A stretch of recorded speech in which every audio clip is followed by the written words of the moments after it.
quarterback, but he won tonight. 4-1, baby. How bad could he be? He's got the Garoppolo magic. Yeah, he was bad tonight, but he won. And the Jaguars won. And maybe the Niners shouldn't feel quite as bad about losing to the Jaguars because the Jaguars just beat Kansas City. But we're brought to you by Pig and a Pickle, the best barbecue in all of Northern California. Check them out. They're in Emeryville. They're in Corte Madera.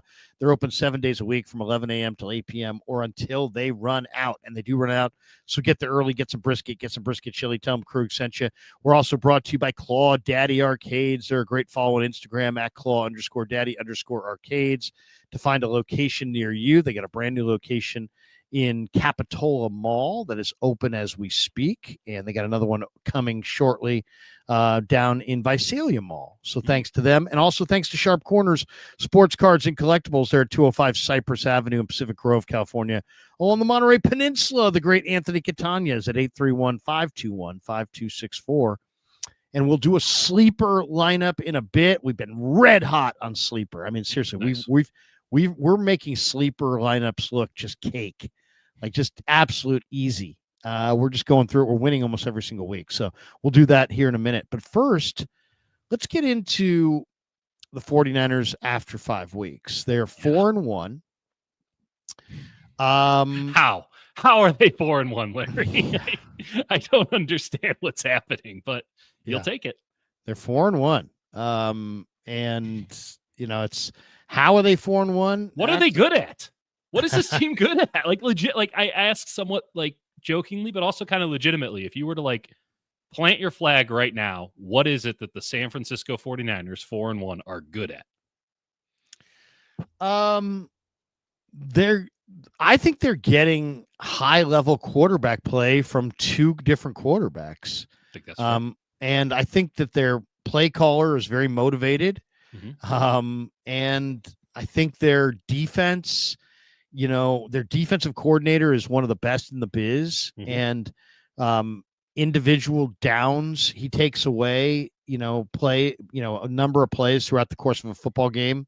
He has an ability to take away a series here or there by his blitz packages. I think there's a really good vibe on defense. And there's some good athletes on defense. I mean, you don't do it in the NFL without athletes on defense. And the Niners do have good athletes on defense. Most notably, they're getting great linebacker play from Fred Warner and D. Winters. And their third down defensive line has produced as well, at least when they had Bosa. Right. Now they don't have Bosa. And that kind of leads us to the beginning of our discussion here, which is, what are the Niners going to do now that they don't have Nick Bosa? Now, one of the things that jumped out is the Niners' pass defense EPA per play with and without Bosa is startling. Weeks 1 and 2 with Bosa, they were the third best defense as far as EPA per play. Weeks 3, 4, and 5 without Nick Bosa, for the most part, they fell from 3rd to 26th in the NFL. So that's not nearly the same defense without Bosa. And now the question is, what are they going to do? John Lynch made the comment, hey, we need to kind of earn our ability to make a trade. In other words, there's a lot of football between now and next month's NFL trade deadline, and there's no real reason on trading draft capital if you're not one player away. You're just kind of wasting your draft capital for the future on a futile effort to contend in 2025 if the team has, continues to lose games or whatever. If they hit a rough patch, I think Lynch is basically trying to say to the locker room, hey, look, if you guys win more games like you did this week against the Rams, then I'm gonna probably make a move and add a piece to the puzzle. But if over the next 4 or 5 games, you lose 3 of them, and you start losing more guys to injury, maybe you get to the end of October and there's no way in hell you're going to trade draft capital for anything in the present. So I think that's really what he's saying. What was your read on his commentary?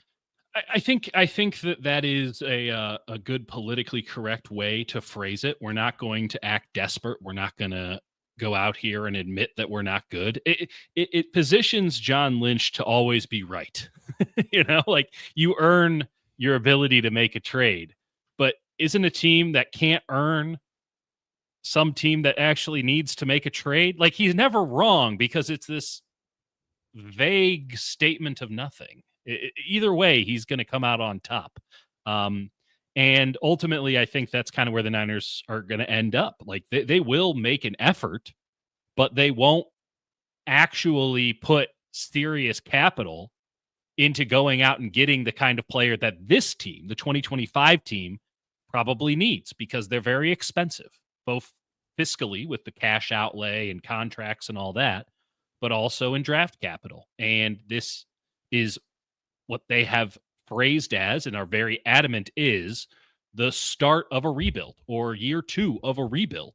And you don't go and you take the most precious commodity this team has, at least in the front office's mind, is these draft picks in 2026, because that should be those, 7, 8, 9, 10, 11, 12 picks should be the final pieces of the puzzle to create that foundation of players that makes this team a perennial contender, with obviously the high-end players that they've already given money to and some guys who will graduate into that level in the not too distant future. So I think they're going to be cagey about it. I think that they're going to be probably overly prudent. Get this, a Kyle Shanahan team might be overly conservative when it comes to something.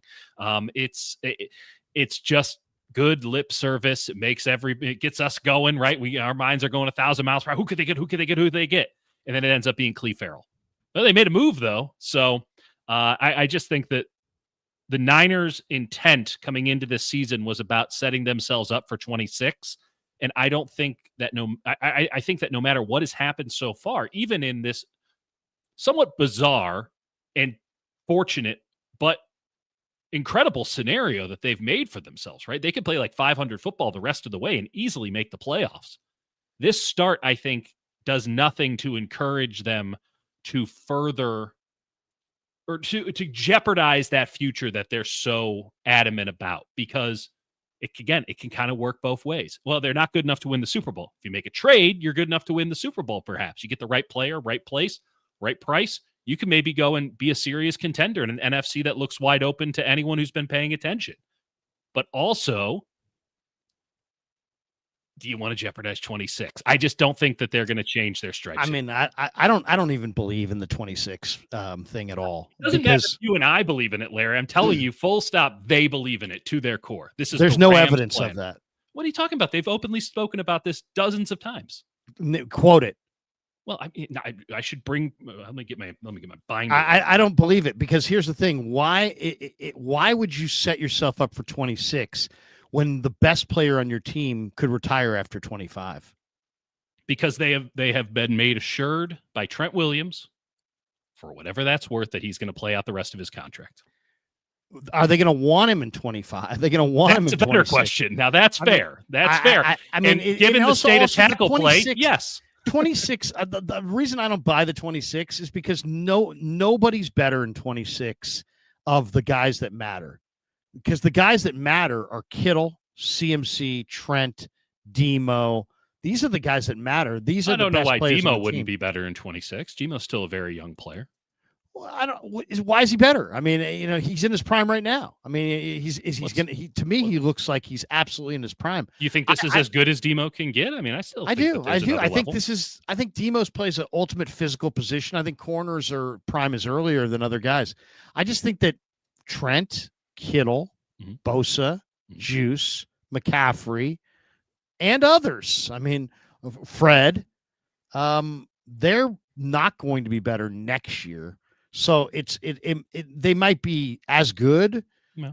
Possibly they could be better next year, but there's no real reason they should be. They're all on the wrong side of they're all in the twilight of their career, and they're getting every day that goes by, they're getting further and further away from you missed a guy though. Prime. Who's that? 13. The guy that they just gave $250 million to, theoretically. Yeah, but I mean, even him, there's no real reason he should be better next year than this year. I mean, other than now we have knowledge about this toe, but I mean, coming into this year, there was nothing about Brock Purdy that said, yeah, you know what? It's all about next quarterbacks year. Peak at 25. That's news to me. No, but I mean, I'm not saying that he's peaking. I'm just saying that he's in his prime right now.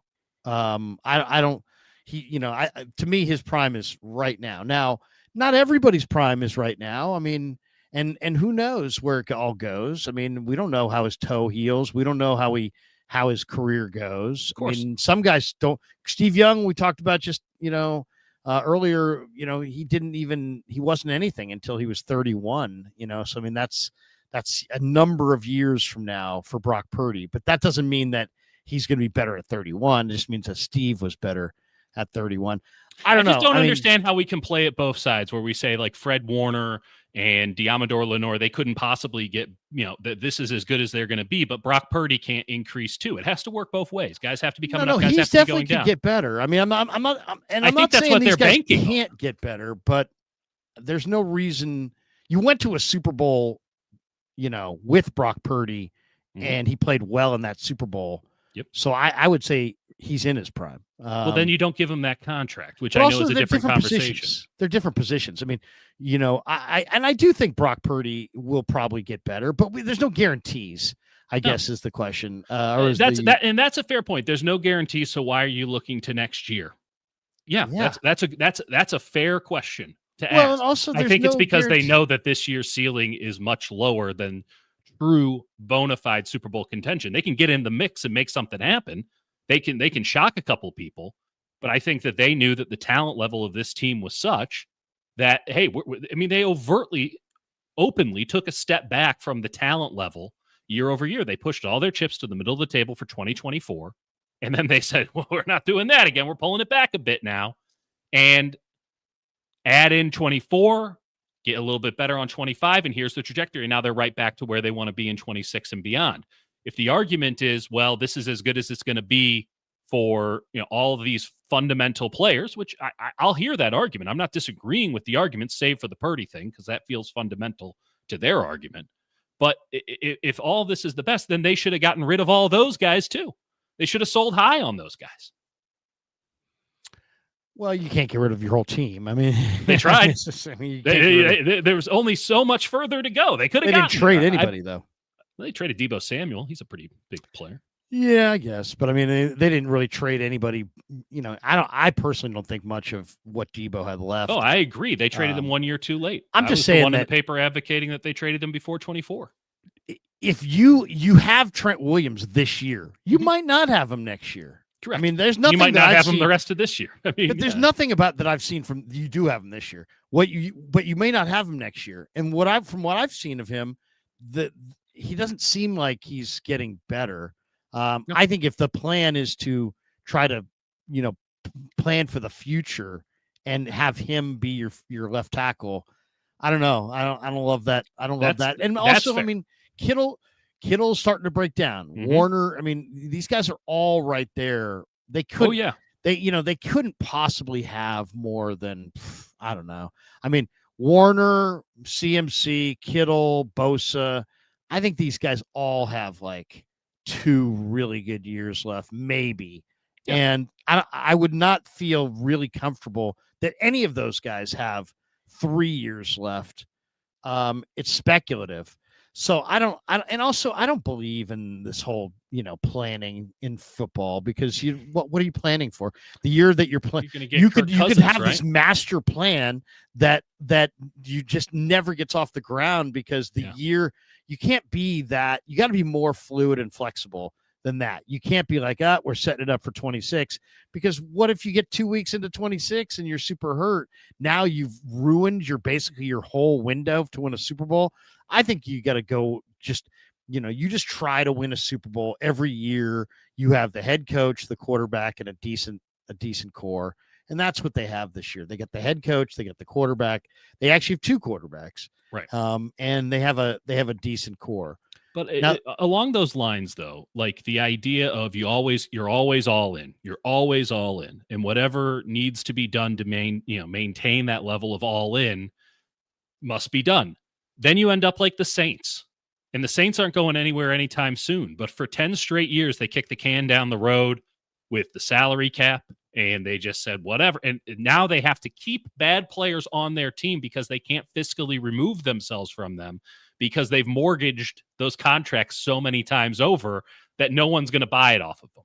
And that's the situation that I think the Niners saw themselves in. And we can disagree on if that's a prudent position to attack or to, avoid. But ultimately, then, with the cash outlay that they removed from their books moving forward, it made it pretty clear that they did not think that they could win the Super Bowl in 2025, which means, okay, when can you win the Super Bowl? And they think I disagree. I just think they needed a reset. I think they financially had to hit a reset, and they got rid of players that some they wanted to get rid of, some it was time to go. Like, I don't think they really badly wanted to get rid of Mooney, but it was time to get rid of Leonard Floyd, who is going to count the exact same against the cap one way or one way or another. It was strictly I don't think they liked what he brought to the table. I mean, he was a guy that didn't play a complete game. And also he wasn't necessarily tied to this coordinator, and maybe this coordinator didn't want him. It cost you the same amount to have him or not. I hear you, but here's the thing. Name me a team in football that has both their franchise quarterback and the coach that they want, and they're not going for it this year, and they are going for it in future years. Arizona. I don't think they're really. You think their head coach? I don't even know if their head coach is going to make it to the holidays. I mean, he may not make it to tomorrow. He punched one of his players on the sideline yesterday, who didn't do what he wanted to do. Okay, so I mean that would be your answer. It would be Arizona. I mean, I'm just going through you, throwing something at me at the top of the top of my head. I'm just saying, like, Houston. If you have your quarterback that Houston you like, going for it. I don't know if they're Dallas going for it. I don't know. Dallas is definitely not going for it. Well, they hired Brian Schottenheimer. Why would you hire him unless you thought he was good? But I mean, they're not going for it. They just sold off on their best defensive player. Are the Bears going for it? No. This is the standard. I mean, it's just the question of, are you going for it or not? And then that's subjective. Like, is Atlanta going for it? Everybody's trying to win. I'm just saying, if you think about teams that would be in the Super Bowl hunt. That's a false premise, because now you get to reverse engineer it. If you are in the Super Bowl hunt, therefore you have the right head coach and you have the right quarterback. Well, not necessarily. You could just be off to a hot start. I mean, you could, you may not. Who's an example of that? I mean, some people don't think the Niners have the quarterback. There's a lot of people that don't think that Brock Purdy is a top tier quarterback, and yet, the Niners do. And I do. I mean, I know there's a number of Niner fans that do. I'm just saying, it's pretty rare that you have. Usually, if you're not going for it, it's because you don't have the pieces.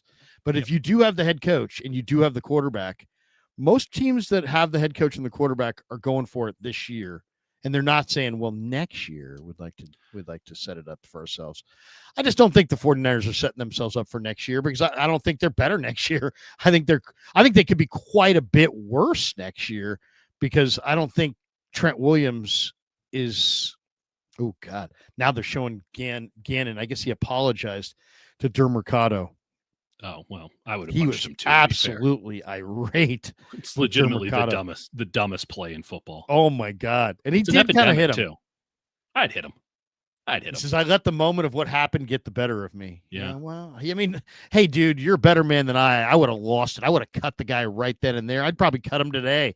Yeah. Mercado. I mean, seriously, you don't need Mercado. I mean, that's a guy you make an example of and you cut and say, would you send Mercado to the market, Larry? Is that where I would say I would cut Mercado and just say, hey, you know what? Let that be a lesson to the other guys.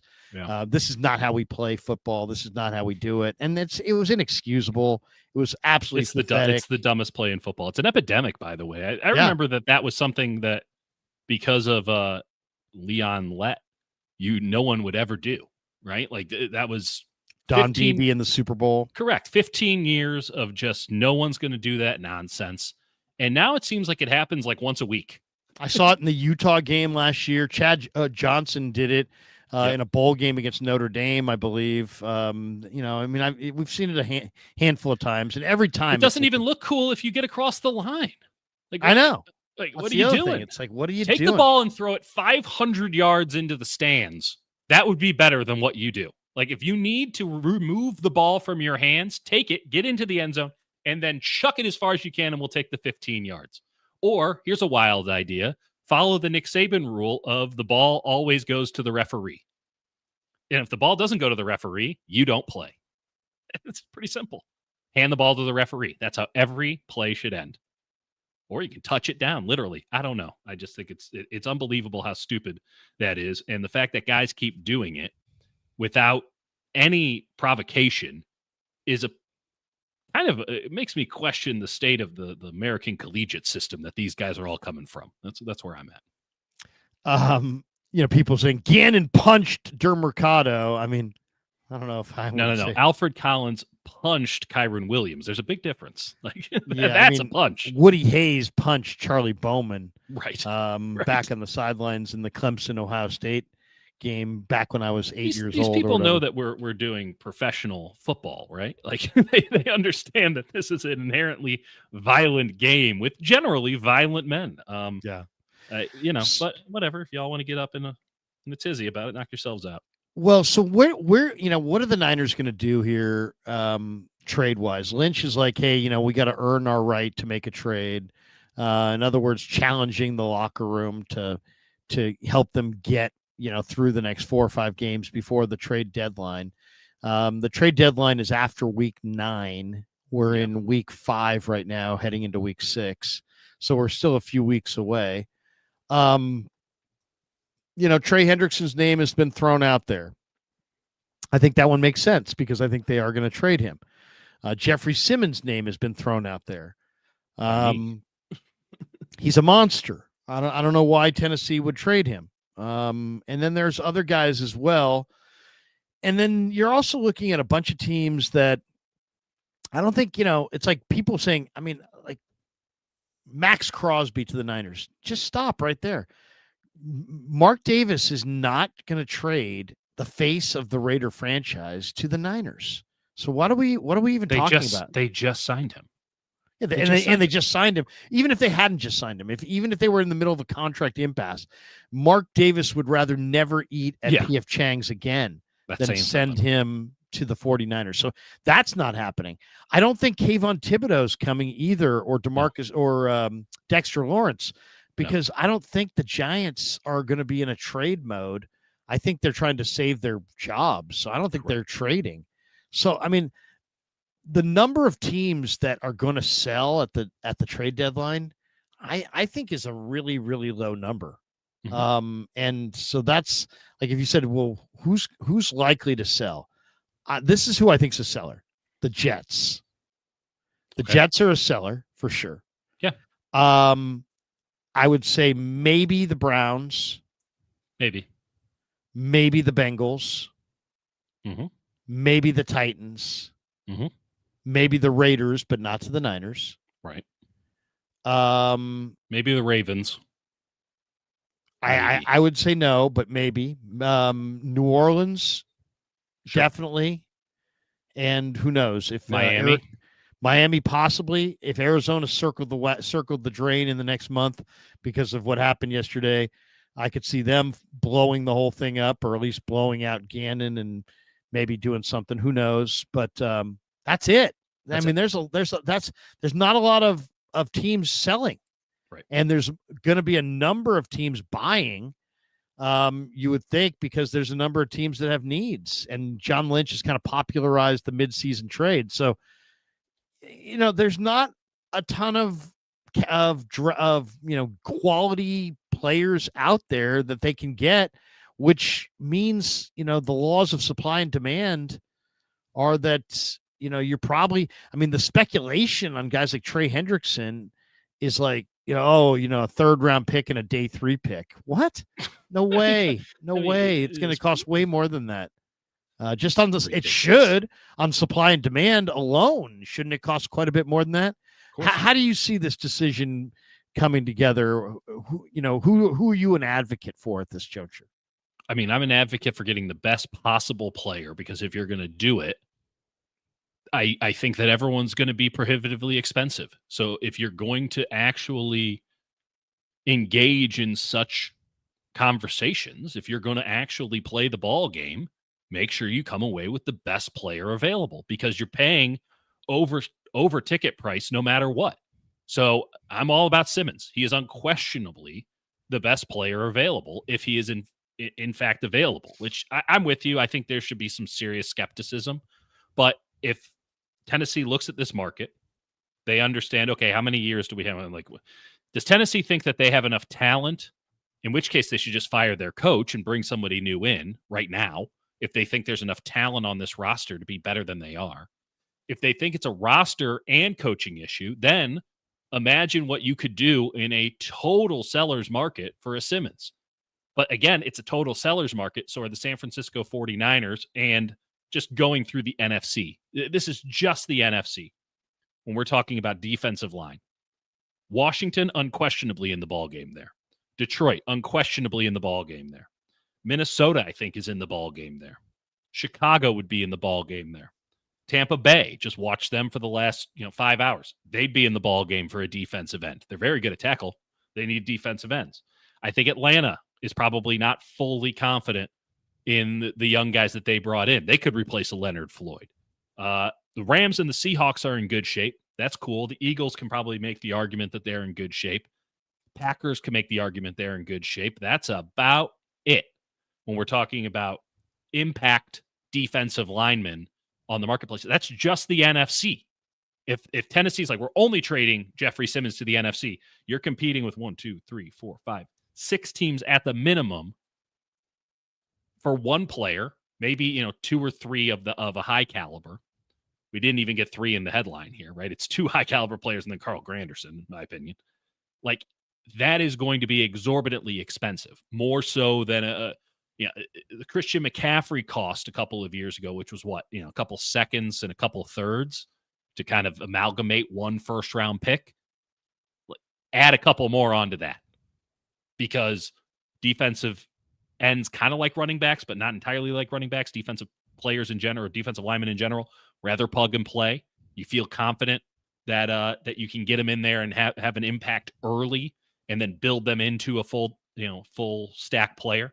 A lot of rotation, particularly when you talk about the Niners. They're given 40, 45 snaps at the most to their defensive linemen. Even Bosa isn't out there for a full 60, 65, 70 complement. So I just think that the price is probably going to be way too high for San Francisco to engage. But if we are to personally engage on the notion that the Niners are going for this thing, that they're in it to win it, you're going to be paying 20, 30% premium. Come away with somebody who you can at least go to sleep at night thinking, well, that's what it costs to get Jeffrey Simmons. Because if you go and get Carl Granderson at a 20, 30% premium, now all you're doing is jeopardizing your future for the sake of what? Could be another Chase Young situation. I'm sorry, what was, yeah, Chase Young, defensive end. They went out and got 2 defensive ends that year. Neither of them did squat for him. Yeah, that was not great. I think if you're in it, you got to be in it to win it. And you can win with Hendrickson, yes, though I'm a little skeptical about Hendrickson. I think you're definitely winning with Simmons. Simmons is a talent. There's no question. Butthead says Chiefs are selling, trade for Chris Jones. Why are the Chiefs selling? They're not. Chiefs are not selling Chris Jones. I think it's the highly one guy unlikely. They wouldn't. I mean, it's Mahomes and Jones. Everyone else, I mean, maybe. Yeah, I don't think they're selling Chris They're Jones. definitely not selling. We can say stuff on the internet. That doesn't mean it's true. Yeah. Take it from Let's see. This is an interesting little tweet somebody had on Chris Jones. Easton Free says, Jeffrey Simmons generated a season-high 6 pressures and 1.5 sacks on 35 pass rushes, 17.1 pressure rate against the Cardinals in Week 5. Simmons was doubled on only 37.1% of pass rushes, his lowest double-team rate of the season. He capitalized, recording 5 quick pressures in the game, tied for a career high. It's one. What do you think? I mean, I know Simmons is a big time talent. He can play inside. He can play outside. He's like a Chris Jones. I mean, he's just a beast. He can play pretty much anywhere. But then the question is, what do the 49ers really need? What's their need? They drafted CJ West. They drafted Mikael Williams, who's better inside. They drafted Alfred Collins. Are you really, if you get Simmons, doesn't he block those guys? I mean, would you rather have the tackle or the end? at this juncture. You'd rather have the end, but but what you need is an impact player who fucks shit up in a backfield. That's what you need. And maybe Trey Hendrickson can do that for you. I'm not the biggest Trey Hendrickson guy in general.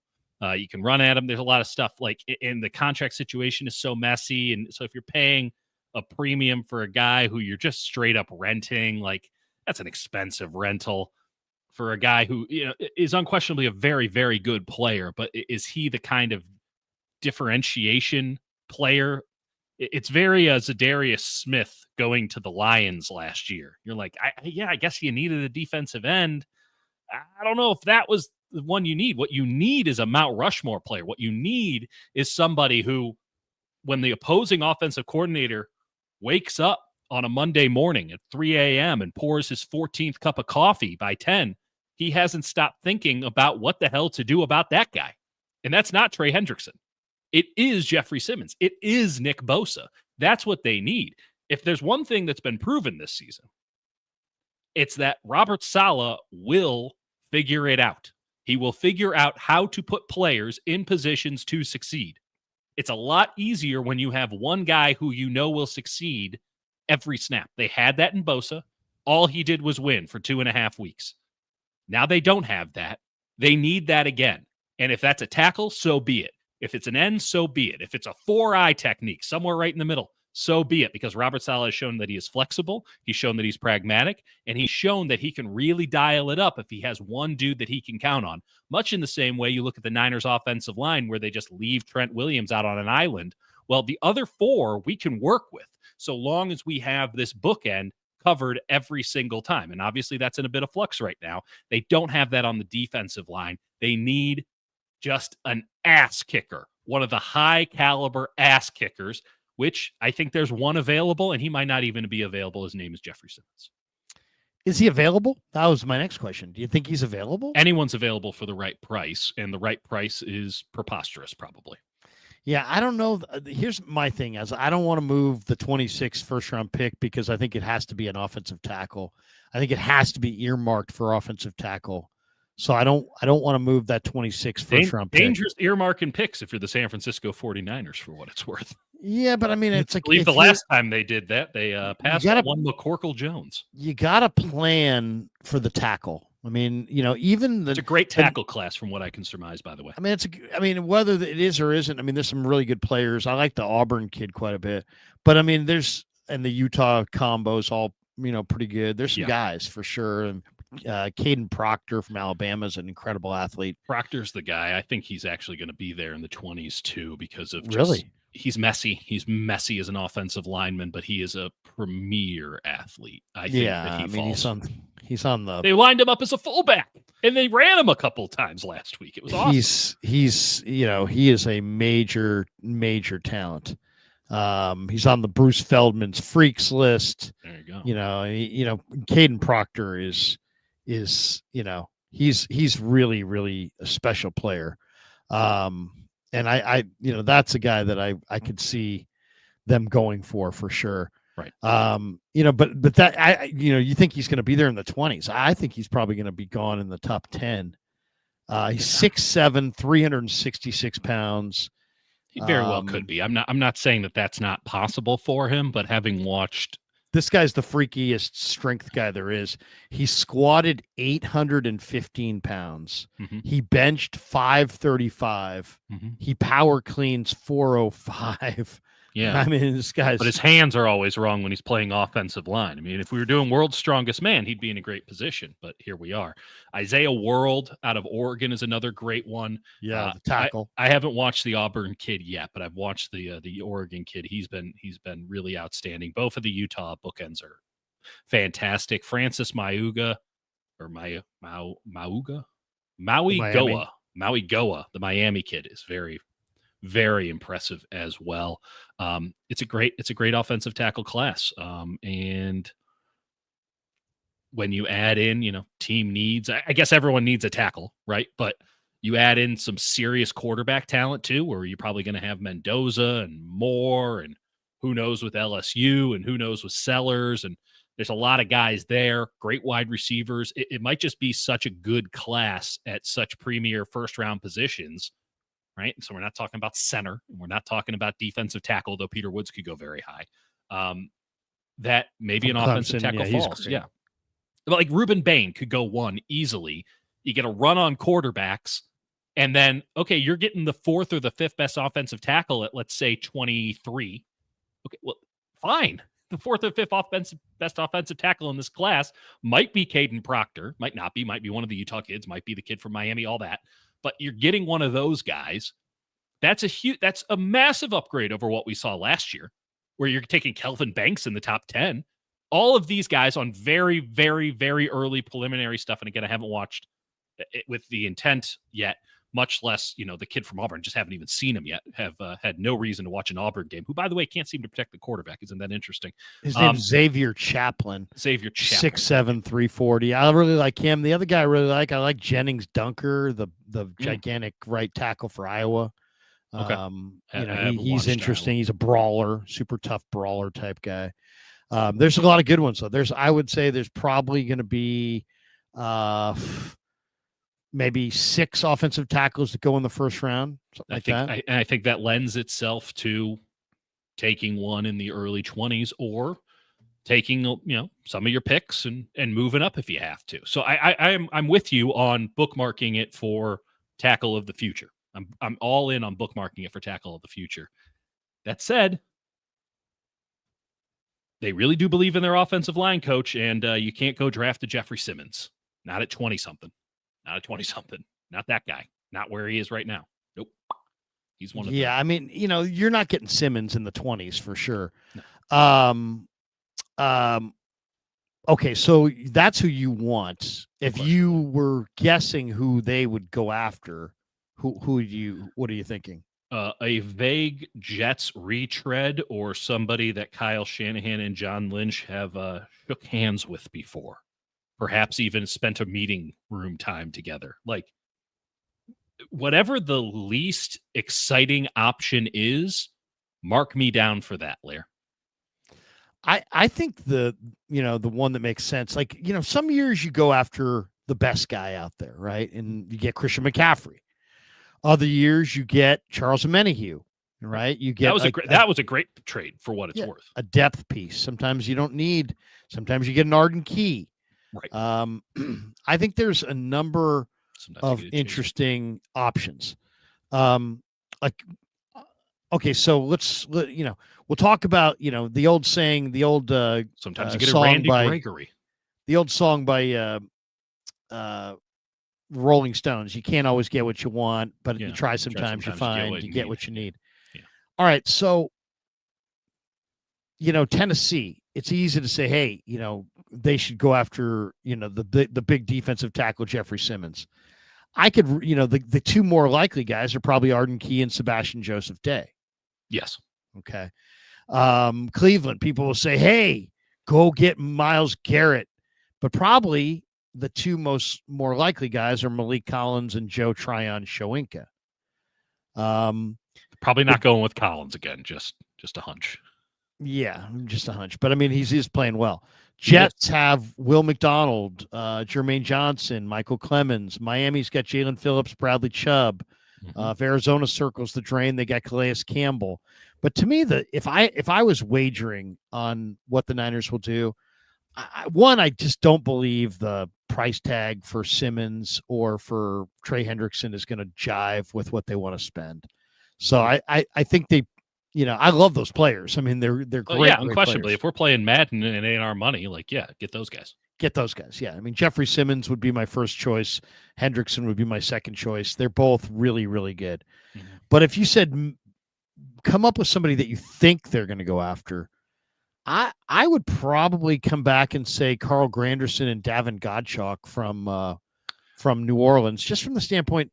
Granderson, I know he's had some off-field issues, so that always scares them away. But he's a Sacramento kid. Mm-hmm. He's playing well right now, and he's in his prime. Godchaux is a really, really good run defender, and I just think they're probably going to look at their line and say we need both, because Nick Bosa was a very good run defender. Yes. So you lose Nick Bosa, the run defender. You lose Nick Bosa, the pass rusher. I think it's going to take 2 guys to replace him. I mean, if you can get Trey Hendrickson, then it doesn't take 2 guys to replace him. But if you can't get Trey Hendrickson, it is going to take 2 guys to replace him. And I think Godchalk and Granderson, I could picture them being traded. Mhm. 2, I think they could probably get those guys for a reasonable cost. I bet it'd be And cheap. I could see them. That's what I could see.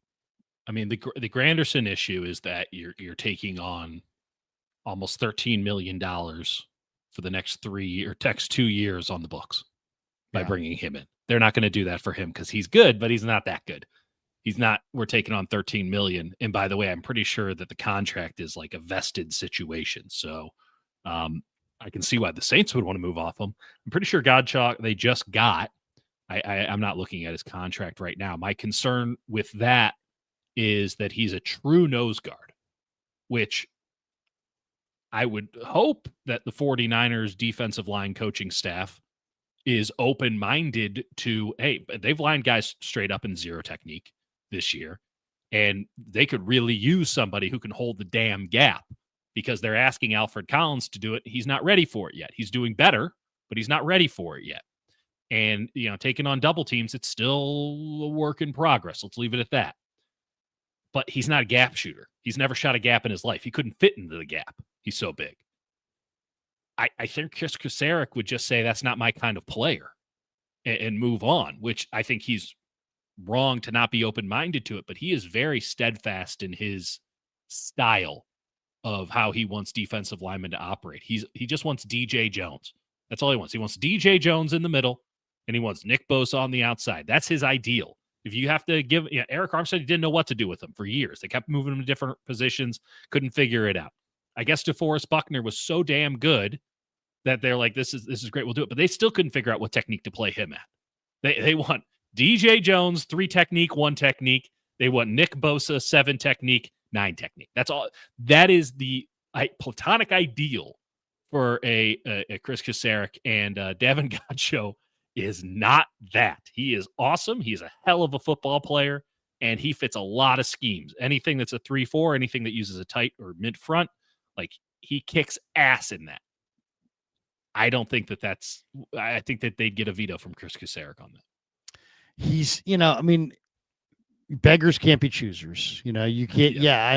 You could look for the perfect guy, but it's really more important that they just get a couple different guys. They got to get a couple bodies up front. There's always a Khalil Davis. You can always. I mean, he didn't do anything. That's what I'm saying. But they just made a trade last year for saying that they could make a trade, and then he didn't do anything.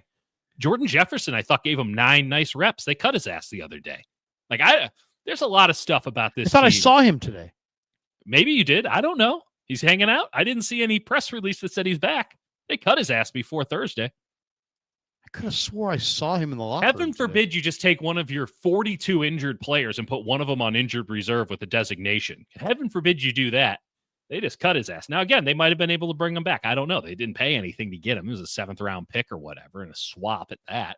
But, yeah, I did find that to be interesting that they, I thought he gave good reps against Jacksonville the other week. Is there a position that the Niners ought to go after at the trade deadline that isn't D-line? Because, I mean, people will say offensive line, but there's no offensive lineman available. Yeah, good luck with that. Kalia Davis, by the way, is out a couple games, right? So they're gonna. I would imagine Evan Anderson or Sebastian Valdez may get called off the practice squad. But I mean, is there besides the D line huge too? What if you could add a piece besides the D line? What do you want to add? Maybe a better backup option at nickel. I thought Oliver had a nice rep. Was it Chase Lucas or Oliver? I get them mixed up. Who's on the team now? Chase Lucas. Chase Lucas. They subbed him in. He played well. That feels like a dangerous game. I don't think Stout was injured. I think they benched his ass. So now that's up in the air. I think upgrading at Sam linebacker would be a positive play. Not sure how they pull that off while maintaining their just awesome special teams ace and Luke Gifford. Yeah, there's a lot of spots that you would take somebody. There's not a lot of spots that have a clear upgrade because most spots are either inhabited by somebody who is already proven and established, and that's their position, or they're trying out young guys saying, hey, okay, can you prove that you're the guy here, like with Upton Stout or with, Marquis Siegel at free safety, even though there's no definition between free and strong anymore, it seems. It'd be nice to have a tight end, but you just paid Saubert, or not Saubert, sorry, he's playing like Saubert. You just played Luke Fickell. Tonjes has been good. Farrell, Luke Fickell is the head coach. Luke Fickell will also be available here, I imagine, pretty soon because he's about to get. Farrell's been hugely disappointing. He's been awful. He's been he's not been the great run blocker, and he fumbles, and it's like, it's a meeting with the Bobs, Lair. What is it you say you do here? Yeah, what would you say you do here? They don't need any more damn wide receivers. I know that they could. You can always use more. There's an old joke in the biking community that the number of bikes that you need is N plus 1, which is number of bikes you currently have as N. With wide receivers, that appears to be Kyle Shanahan's motto, N plus 1. So I don't think they need to do anything more there. I thought B-Rob actually looked pretty good, all things considered, against the Rams. Though maybe you could replace Garendo, but that's what Jordan James is theoretically here for, though maybe we'll never find out what that is. Again, this is a roster that's positioned not for clear upgrades, but for continued progress of the guys that are currently playing. And they will go the way that they go. The one spot that you can use a clear upgrade is the one spot where the player who is out is unquestionably out for the year.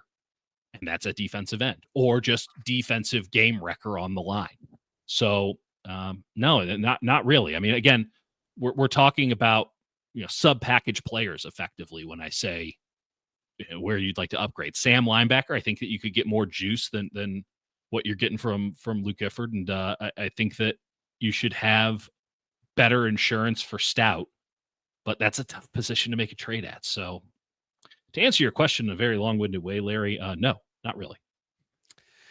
I would say tight end just because it's like if you can find another tight end that can help you. I mean, I don't know what the Kittle hamstring thing is scary because he means so much to what you do, and if his hamstring is, if he had a recurrence of the hamstring, you're losing a player that you can't. You're not. I mean, Tongas is doing the best he can do. Farrell so hard. Farrell is not doing the best he can do.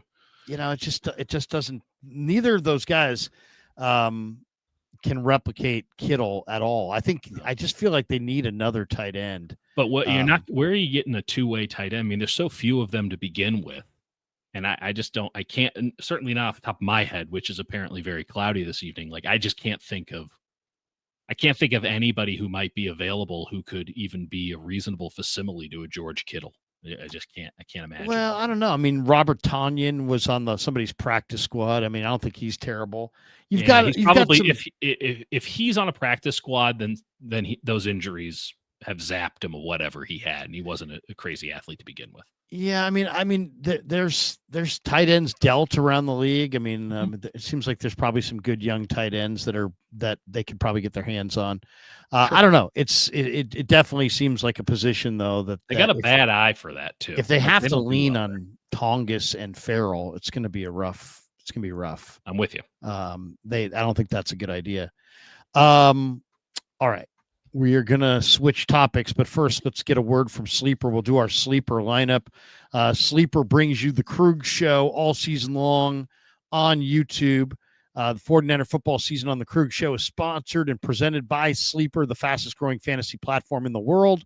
It's a one-stop shop. You get blazing fast news, real-time stats, group chat, season-long leagues, and, of course, Sleeper picks for daily fantasy, where you choose 2 to 8 players, pregame or live, and pick more or less on their projected stats. And if you're new to it, use promo code Larry. You'll get 100% deposit match up to $100 on your first deposit. The link is right there in the description.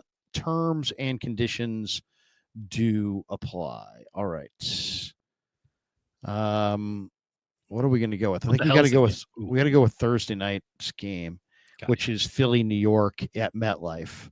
Okay. So, Philly, of course, coming off a loss. They're looking to bounce back. Mm-hmm. They're probably – let's take a look at Cam Scatterbo. He's interesting. He had 59 rush yards last week on 15 attempts. They threw it to him 7 times. Yep. That's pretty good. Maybe an anytime touchdown for Scatterbo. Sure. That's not bad. Let's try that. Let's try more. We'll go more anytime touchdown there. Who else do you want to go with here? What's the yardage like for Saquon this week? Let's take a look. Is the market corrected? 76.5 still seems a little on the high side. Does seem a little on the high side. Reception yards is only 13.5 receiving yards. That's not too bad. That's pretty good. Those linebackers low. for the New York Giants suck. And they have a good rush too, so they may want to, throw some screen passes. Yeah. Why don't we go more than 13.5 receiving yards on Saquon? I like the sound of that. Let's see Dart. I think Dart's good for a pick. What's his? Yeah, that's going to be juice still. What is that? Is it? He's got a half passing touchdown. They don't have any. They don't have picks. You telling me, man? 30.5 pass attempts, 175.5 passing yards. If you use the code Larry, they might open up interceptions for you. What do you think? Do you like any of those? No, I don't want to have any of my money, theoretical or not, anywhere near Jackson Dart. All right, let's take Dart off the board. Let's go somewhere else here. Give me A.J. Brown. A.J. Brown. Let's see what squeaky wheel gets the wheat. Squeaky wheel gets the grease is the saying. Yeah. 56. I'd do it. A little more? Yeah, more than that? More. Yeah. Okay. More on A.J. Brown, 56.5. Let's try one more. Yeah. Let's make it what about a Wan'Dale Robinson? Yeah, Wan'Dale Robinson I think is a good one because he's going to get the ball. He's a spammer. That's it? All we get is the anytime touchdown and 45 and a half receiving yards. All right, I like that because you know what? Wan'Dale could go with more than that in a win, but he could definitely go with more than that in a loss. That's my thought. That's a garbage time. He's going to make some catches. I would say he's probably good for 2 or 3 18-yard receptions, something like that.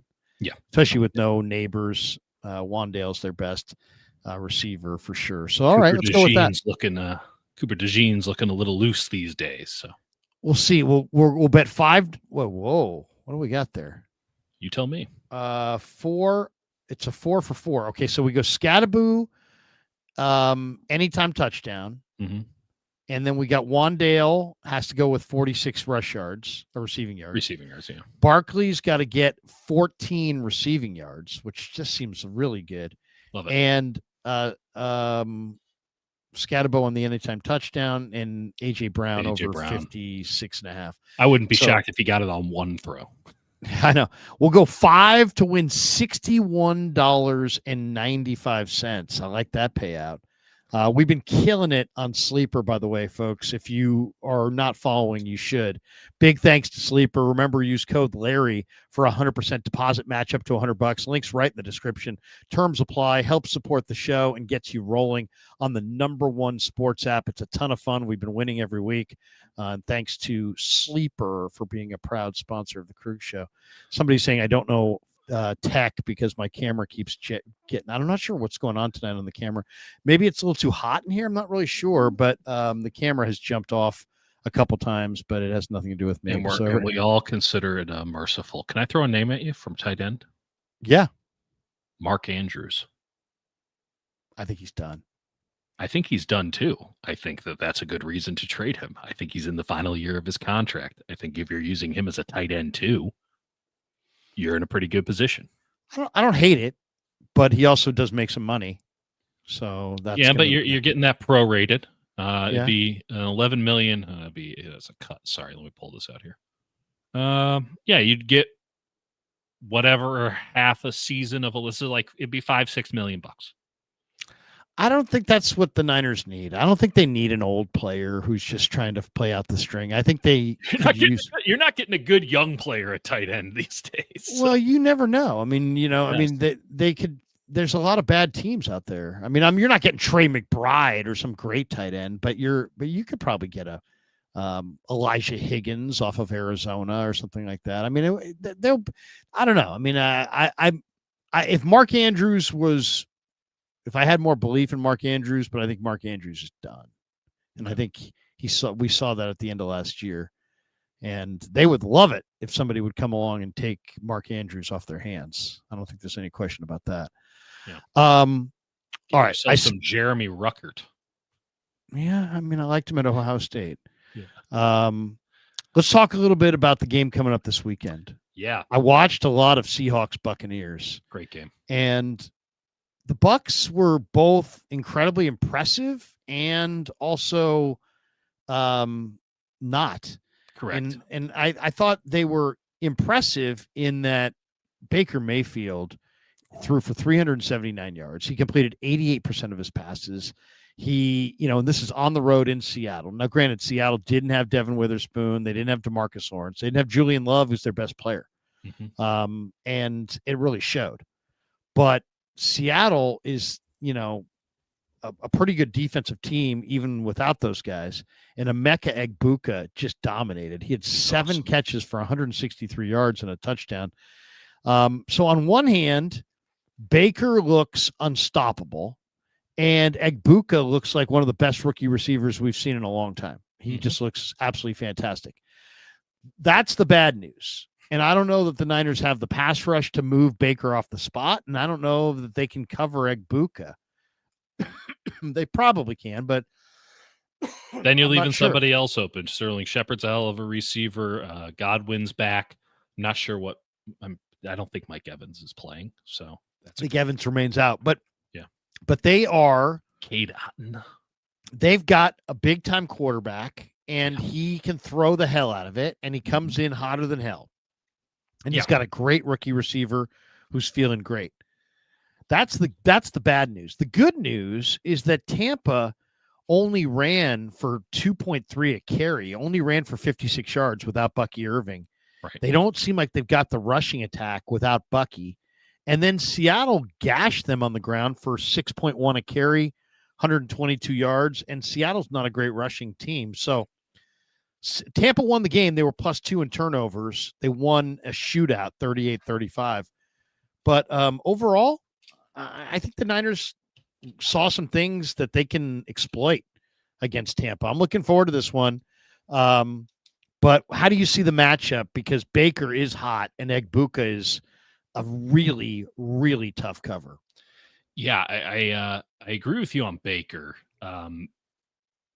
He's just operating in like a flow state right now.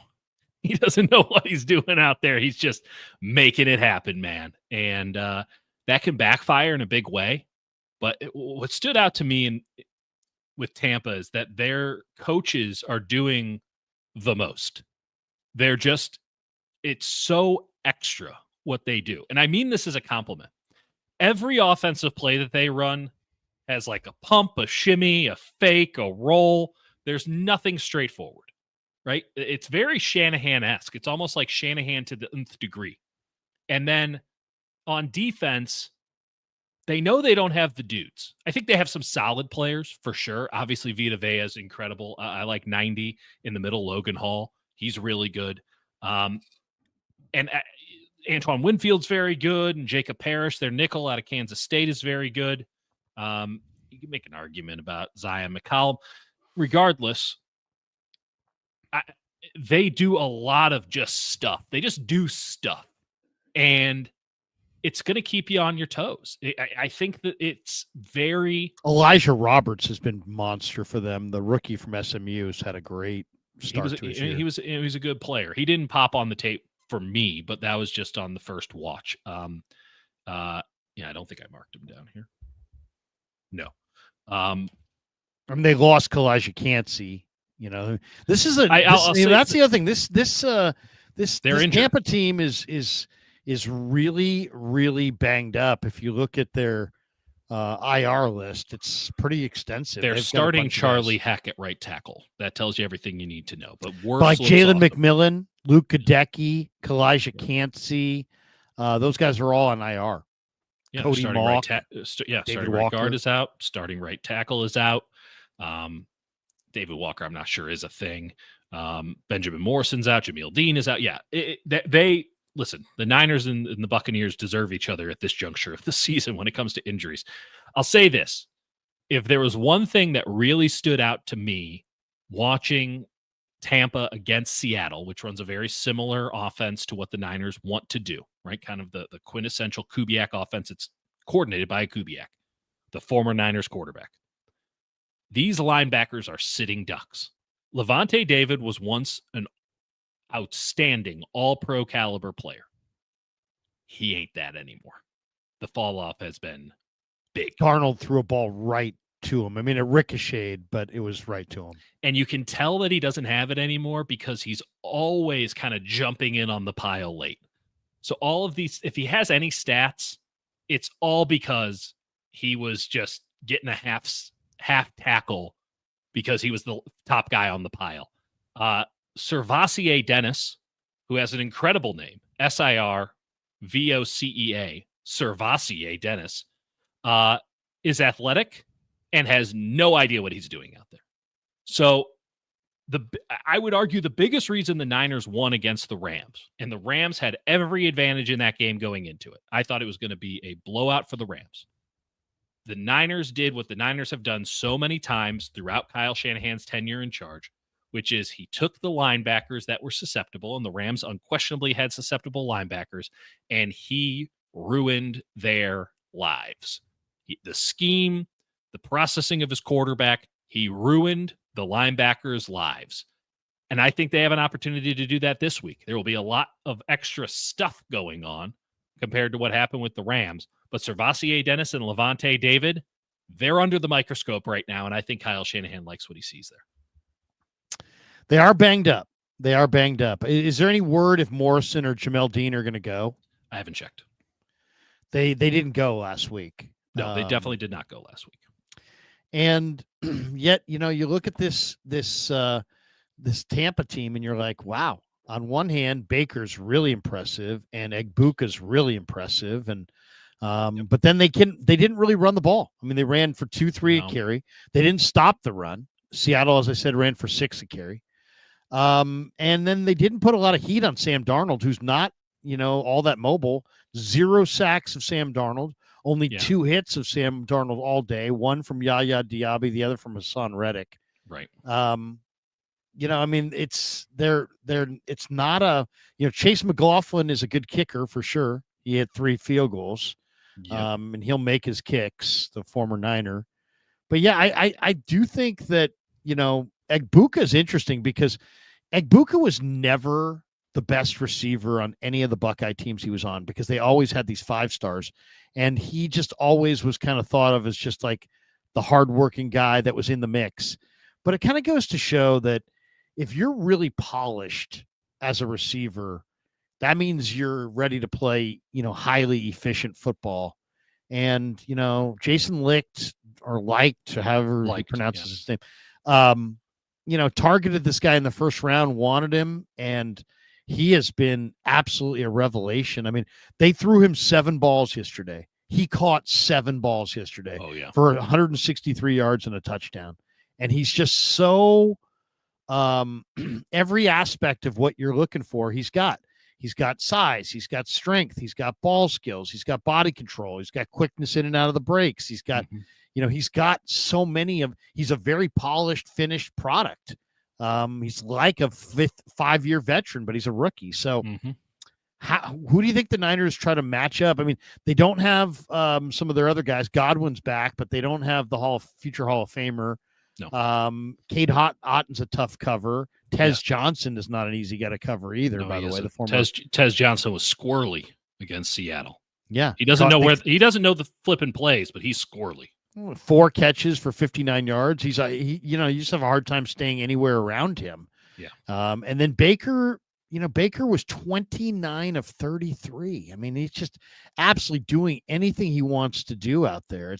And in some ways, it's amazing. I mean, you've got reclamation projects on both sides at quarterback, Mack and Baker, which, by the way, if it was up to me, I'd much rather shop in the reclamation quarterback aisle than try to figure out if Sellers is good or Nussmeier is good or Sellers is good.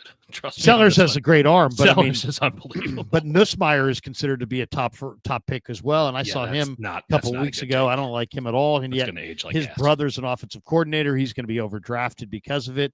So I would almost rather go with the reclamation quarterback than the rookie quarterback these days. Sure. I mean, seems easier. Niners have $250 million on one guy. I'm with you though. Like, yeah, and trust your infrastructure. And I'm sure that well, I guess there's limits to it. We just saw that in London and where did they play before that? In Ireland with Carson Wentz and the Vikings. That was pushing reclamation project to its absolute limit with KOC and Wentz. And I guess they won a game. So joke's on us. I'll say this about Ibuka. Anyone who saw him play in person understood that he was the truth, right? You're right that he was not the best receiver on Ohio State last year or the year before that. That's because Marvin Harrison was a great college receiver, unquestionably. I saw him. I've seen Ibuka play 3 times in person, and each time you're like, holy shit, he's really good, which speaks to the caliber of Harrison, who I'd seen twice, and then Jeremiah Smith, who I saw at the Rose Bowl last year against Oregon, went for 187 and 2 tutties. That was Smith, who might be the best wide receiver prospect since Randy Moss. I don't know. But Ibuka, just because he's second best on that team doesn't mean he's not second best overall. He was so clean. Body control stuff is outstanding. And, you can make the same argument for Jackson Smith and Jigba back in the day at Ohio State. And I know he had that absolutely monster game also at the Rose Bowl, but, he was the second best receiver by most accounts on his own team. But look at him now. So if you're looking for a wide receiver, just, I guess, look at Ohio State would be my argument, because they produce them better than anybody in the game right now. And I'll include Harrison there. I think Harrison still has a tremendous amount of potential that he can get to. I mean, the guy they got now, who's a sophomore, is not even coming out this year. Smith. Yeah, I mean, he's an amazing player. No, it's as I just said, he's probably the best wide receiver prospect since Randy Moss. If I said to you now, it is interesting. One of the themes of the first 5 weeks of the season has been the reclamation project quarterback, right? I mean, Baker Mayfield is, this was Baker a few years ago. He's now changed his whole career. He's fantastic. Look at Mac Jones. Look what Daniel Jones is doing. Matt Stafford on his second team. I mean, no one saw this coming from him, right? I don't know about Matt Stafford, but I'm trying to think what other young quarterback. Sam Darnold. Sam Darnold's there. Sam Jared Darnold, Goff, reclamation quarterback. Year. Don't ask about Geno Smith. Carson Wentz, I guess you could argue to some degree, to a degree. Yeah, that's about it. That's plenty, though. Joe Flacco. Aaron Rodgers, the underdog story of all underdog stories. Aaron Rodgers. If you could take a quarterback that wasn't right now, you can have any quarterback you want in football. Oh, that's a good question. Who's not starting to build around? Who are you going to take? Wow. Not starting. The best quarterback in football that and obviously Kirk Cousins isn't starting, but he's an older guy. Yeah, he's old. Joe Flacco is an older guy. Do you want some? How about this? Can you clip this out so that you can get all the page views, Larry? I'll just do you this service right here. What about Shadur Sanders, Larry? How come he's not getting run? I think we should clip this and put it on YouTube and get all your page views up here. The best one that I would start with, it's kind of hard not to say Mac Jones right now. It really is. I mean, I'll give you a couple options. I'd love some. I'm because obviously they haven't all played, so I'm just kind of trying to run through my mind on who the backup. Okay, so who are decent quarterbacks that haven't played that are sitting around? I would say Tanner McKee Yeah, Philly's overhyped him. At for the a certain Eagles. point, I'm deeply skeptical of anybody that they talk about that way. Okay, but I mean, he's not bad. No, yeah, I don't disagree. I think he's pretty good, but yeah, I got an answer for you. Who do you got? I'd like to see Anthony Richardson in the new environment. I'm not saying that he deserves anything. No one deserves anything in this world, but that's a lot of physical talent. And it's not that Shane Steichen's clearly a very, very good coach. He did it with Gardner Minshew. He's doing it now with Daniel Jones. What they're doing is undeniable. But it might just not be the right fit, right? I don't know. I don't know anything about Anthony Richardson and what it is he can and cannot do, what his limitations are. I can tell you this: he can throw them that football over them their mountains, and he can run like really fast, and he's really big. And if I need to win, it's not a safe choice. But if I'm looking for upside, if I'm just looking for like straight upside, like it's too early to just flat out say that Anthony Richardson can't be anything because he's not physically broken yet.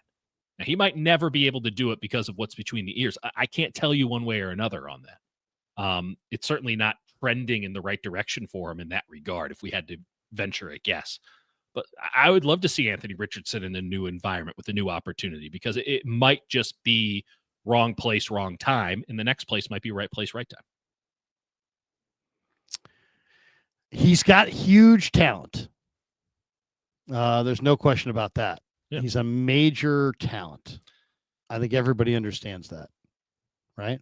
Right, but like you also take into account, like he came out, he was young, he had no experience. Now he's a little older, theoretically a little wiser, and Baker failed in his first 4 spots, and it's not like they're comparable at all talent wise. But Jared Goff, they had to get rid of his ass. Like sometimes you just need a little bit of seasoning, and that can put you in a better position. And Richardson's not going to get a shot with the Colts. Like Daniel Jones is going to be their guy foreseeably for the next couple of years. So I'd like to see him somewhere else. I don't think that there's a lot of great backup quarterbacks, which makes the Mac Jones signing for 2 years all the more impressive from the 49ers. He might be a system guy, but it's a hell of a system, and he can run it. He's a great system guy. That's a compliment for a backup quarterback. For a starter, maybe a little bit derogatory, but for a backup, that's the kind of quarterback I want. I want a great system guy, and I think they have it. So that contract it's aging very, very well, Larry. Will the Niners trade Mac Jones, or will they keep him next year? I mean, their quarterback looks like he sells insurance most days. I mean, Brock Purdy couldn't get spotted at Santana Row as a starting quarterback. I see no reason to get rid of him unless someone wants to give you a first-round pick, which is never going to happen. So I think that he stays around. I think that they should know better than anybody that you need 2 quarterbacks if you want to do anything in this league. And every year there's a couple of teams that have playoff or even Super Bowl aspirations. Like let's just use Baltimore as an example. I know they got a lot of other crap going on right now, but they're rolling out there with Cooper Rush, and it's like that's an unreasonable expectation. They think that they can win with Cooper Rush trying to run, in theory, the Lamar Jackson offense. That ain't going to work. So every team in the 49ers in 2024 might be the best example of this. They roll out there with crappy backup quarterbacks and just hope that things work out for them. The most important position in football is quarterback. The second most important position in football is backup quarterback. If you don't have a quarterback, you don't have a shot. And it doesn't matter how good everyone else is. If you don't have a quarterback, you don't have a shot. I see no reason for the Niners to get cute with this thing here. They signed up for 2 years for a reason. They feel very good about the situation at hand, as they have every right to feel good about. We'll see how long Mac goes for here and how long that he can keep the horseshoe up his ass. But he's been fantastic. And having a competent backup quarterback that you can trust implicitly just says everything about it says everything to a locker room, in that we think you have a tremendous amount of talent that you can really do stuff. We're not going to have our season sabotaged by not having a competent quarterback backing up Brock Purdy, and they have unquestionably a competent backup quarterback. I have no idea if Larry is still with us. It is now the Dieter show. I do not get to carry any of the sponsorship money, which is a real shame. I won't be doing a sleeper lineup. We already did that. I guess you can use promo code Larry. No, I don't think they're going to trade Mac Jones. I don't think they should trade Mac Jones. I think there's a lot of people out there, and I'm hearing y'all, that say Mac Jones is better than Brock Purdy and this and that. You keep this quarterback controversy, whatever you want to call it, going for as long as you can, because that means you're winning. And if you're winning, there's no reason to change the formula. And if you're winning with a backup quarterback, you are made in the shade, because that means that you have the right system. That means you have the right coaches, and that means you have the right players around Mac Jones to be successful. So I see no reason whatsoever for the 49ers to be trading Mac Jones. They have him on a song. He has already outperformed his contract. And listen, it's not as if Brock Purdy is Superman here either. It's not as if we're operating in a world where starting quarterbacks can just stand in the pocket and you hope that somebody doesn't take their head off if they get a great pass rush. These quarterbacks are out of the pocket. They're in the open field. It's a much more dangerous game. It's a much more athletic game for them.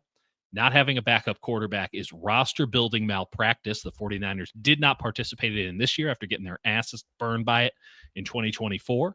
And I don't see any reason to go back and risk it again in 2026. So I think our man Mac Jones sticks around. The question is, there we go. How many more can he win? I have actually now claimed all of your sponsors, Larry. They now work for me. Technical difficulties. Technical difficulties. Sorry about that. Squatters' rights would be a more apropos. Someone said Joe Schmo said Larry need to pay his YouTube bill. No, it's just we're having just some technical difficulties tonight on a Monday night. You all need to pay Larry's YouTube bill by subscribing. I'm not sure why. Let's hit some supers here. We do have some supers. We've got this one from Shrek. Kyle looks like a different different coach with Mac. Take back talk. Shit talk. Shitty talk from Shrek. Coming to us from do you think Kyle looks like a different coach with Mac Jones? No, he doesn't look well. Okay. Looks like a different coach is a kind of a loaded premise. He's calling a different offense for Mac Jones. He's calling the Jimmy Garoppolo offense for all intents and purposes. And I said this after week 2. Mac Jones needs the best of Kyle Shanahan, and Kyle Shanahan has provided it so far. This isn't to take anything away from Mac. It's merely a limitation of Mac's athleticism. Mac can't create. Mac is a processor. Mac is somebody who can spray the ball around. He sees the field. He can deliver the football at many different levels. But he can't create something out of nothing the same way that a Brock Purdy can. And certainly Brock is not even at the top of the food chain when it comes to something like that. So Kyle maybe has gotten a little lax, maybe rested on his laurels a little bit, maybe taken his eye off the prize. These are much more detailed game plans. They're much more acute attacking game plans, going at the linebackers. Whereas with Brock, there's a lot of times where it feels like the play is, I don't know, Brock figures something out. And a lot of times he does. I think that the Niners would be well served when Brock comes back, whenever the hell that might be, to maybe do a little bit more of the Garoppolo, Mac Jones offense. Dumb it down a little bit, keep it a little bit simpler. And I think back to Thursday Night Football last year when they went to Seattle and the offense was just helter-skelter.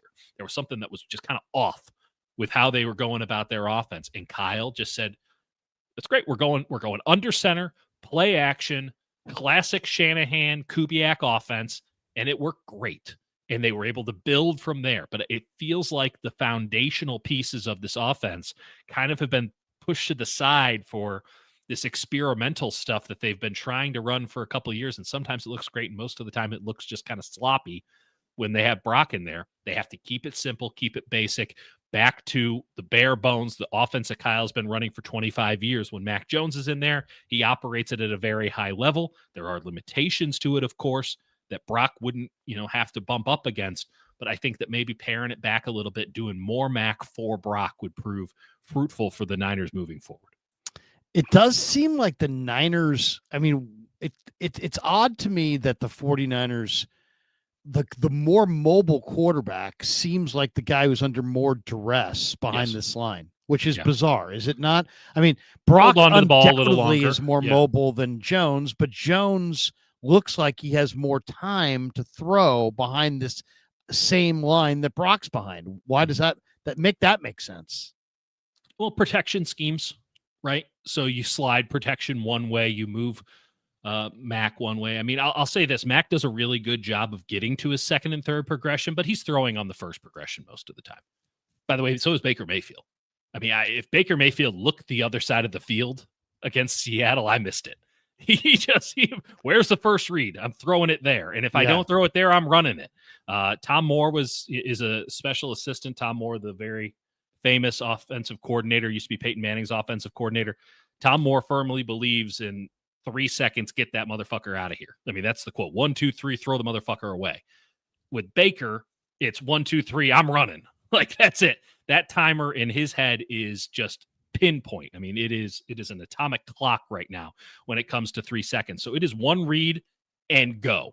Whereas with Mac will stand back there and he'll get to the second or third, but most of the time, and we saw this particularly in the second half against the Rams, he's just going first read.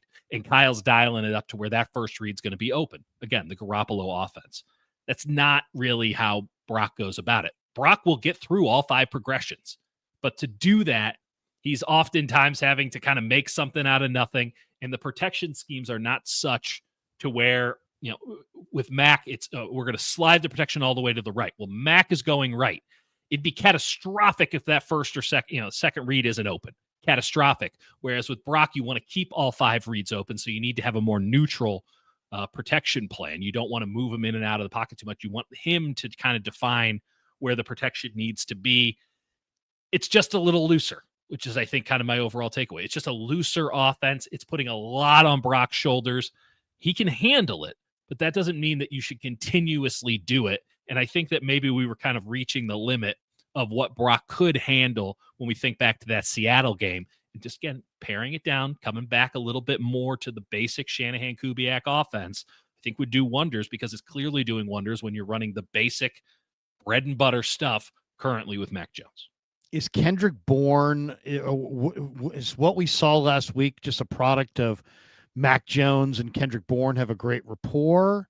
Or what do you make of that? Or like, what receiver would you rather have on the Niners for the next month if you were in fantasy? You want Demarcus Robinson or you want Kendrick Bourne? I'd want Demarcus Robinson on the basis of Demarcus Robinson is going to line up as a Z. Really depends on when Pearsall comes back. Depends on when they get a lot of guys healthy. When they get back Juwan Jennings will likely go and play X if there's no Pearsall. Here's the thing. Bourne won't see the field if Pearsall and Jennings are in the fold. He won't see the field. Whereas Demarcus Robinson will, because Demarcus Robinson is a capable blocker who happens to also know the plays for all intents and purposes, whereas Kendrick Bourne does not. But Kendrick Bourne was lining up at X. They were running a lot of slants from X. That was the first read most of the time for Mac Jones, and he was obviously very comfortable with that. I feel like that's kind of a one-off given where the Niners wide receiver depth chart was in that game. The Niners today opened the practice window, 3-week practice window for Malik Mustafa. They took him off the PUP list. So the Niners now have 21 days to activate him from the PUP list officially or rule him out for the remainder of the 2025 season. Which, he suffered an ACL injury in the final game last year.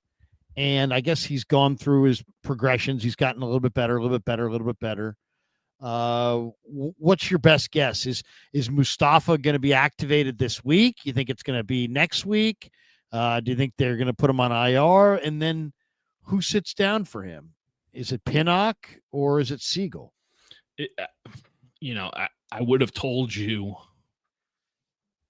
I would have told you Pinnock, but I'm not sure on that. I still think it should be Pinnock, but that doesn't mean that it will be. I know that they're putting a lot on Siegel's plate. I know that they think very highly of him and his football IQ. I think that they want to nurture that moving forward. So I do think Pinnock will sit, but Pinnock certainly doesn't necessarily deserve to keep his job. But some of this pass coverage stuff with Siegel right now is kind of too big to ignore. And you saw in the second half when Matt Stafford's like, where's 36? That's where I throw. And even though he had good positioning, his ball skills are just not where they need to be. And he was just getting dunked on left and right. And that's kind of been the case all season.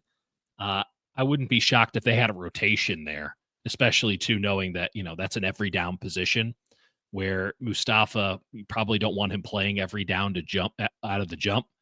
My guess would be he'd be back for Sunday Night Football against the Falcons next week, and that it would be Pinnock who would drop out of the starting lineup if indeed Mustafa gets into the starting lineup, but that they would kind of rotate all three of those guys until a duo stands out as the obvious answer.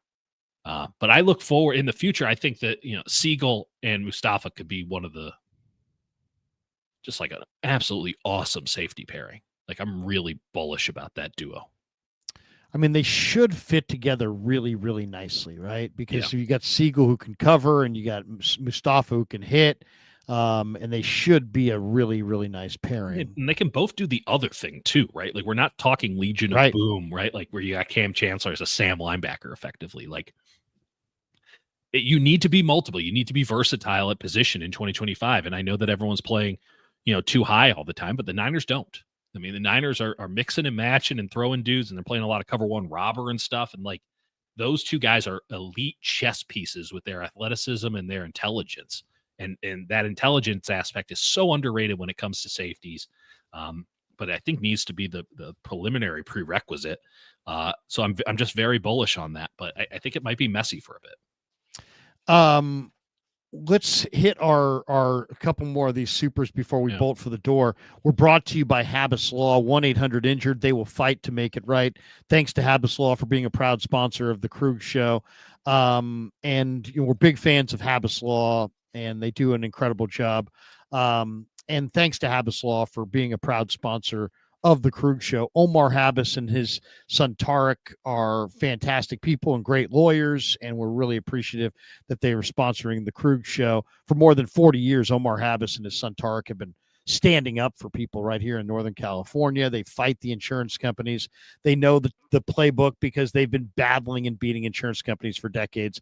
So they're rooted right here in the community in Northern California. If you need someone in your corner, call the firm insurance companies hope you never call, and that's Habas Law. They will fight to make it right. Visit them on the website at habaslaw.com, HABBAS law.com, 1-800-INJURED.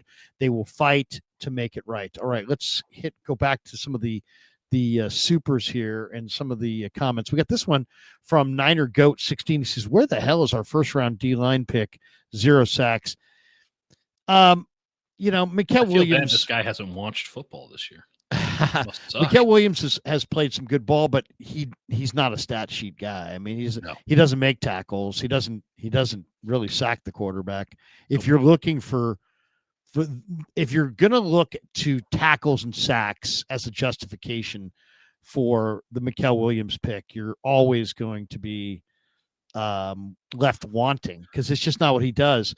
But he does a lot of really, really great things on the football field, including absorb blockers, keeping the second level defenders' legs free so they can roam and hit and run. And that's kind of what his job is. What is your evaluation, though, of Mikael? Because it's hard to evaluate him if you're going to point to the box score, because he really is a non-factor in the box score. We knew that he didn't have a pass rushing back. We also know that he's 20 years old and that he had been playing defensive tackle effectively, exclusively at Georgia. And it's going to take some time there. But he's immediately come in and been an impact run stopper, which is something this team desperately needed. And with Bosa on the other side, they were a legitimately awesome tandem run stopping. I think it speaks volumes on how many different places, including zero technique, I should note. 9 technique and 0 technique. Find you a man's who can do all the techniques that Robert Saleh and Chris Kaczmarek put him in. I mean, they'll put him anywhere, and he'll give you a good rep anywhere. But all you have to do is look at the game-winning play the other day, and you go, "Oh yeah, Fred Warner, unbelievable." And then, "Oh man, here's Chase Lucas. Chase Lucas, sorry. They shouldn't afford the same number. Here's Lucas coming in here, and what a hit. And here's Siegel, what a hit. Look who cleared the lane. Look what Mykel Williams does at the snap.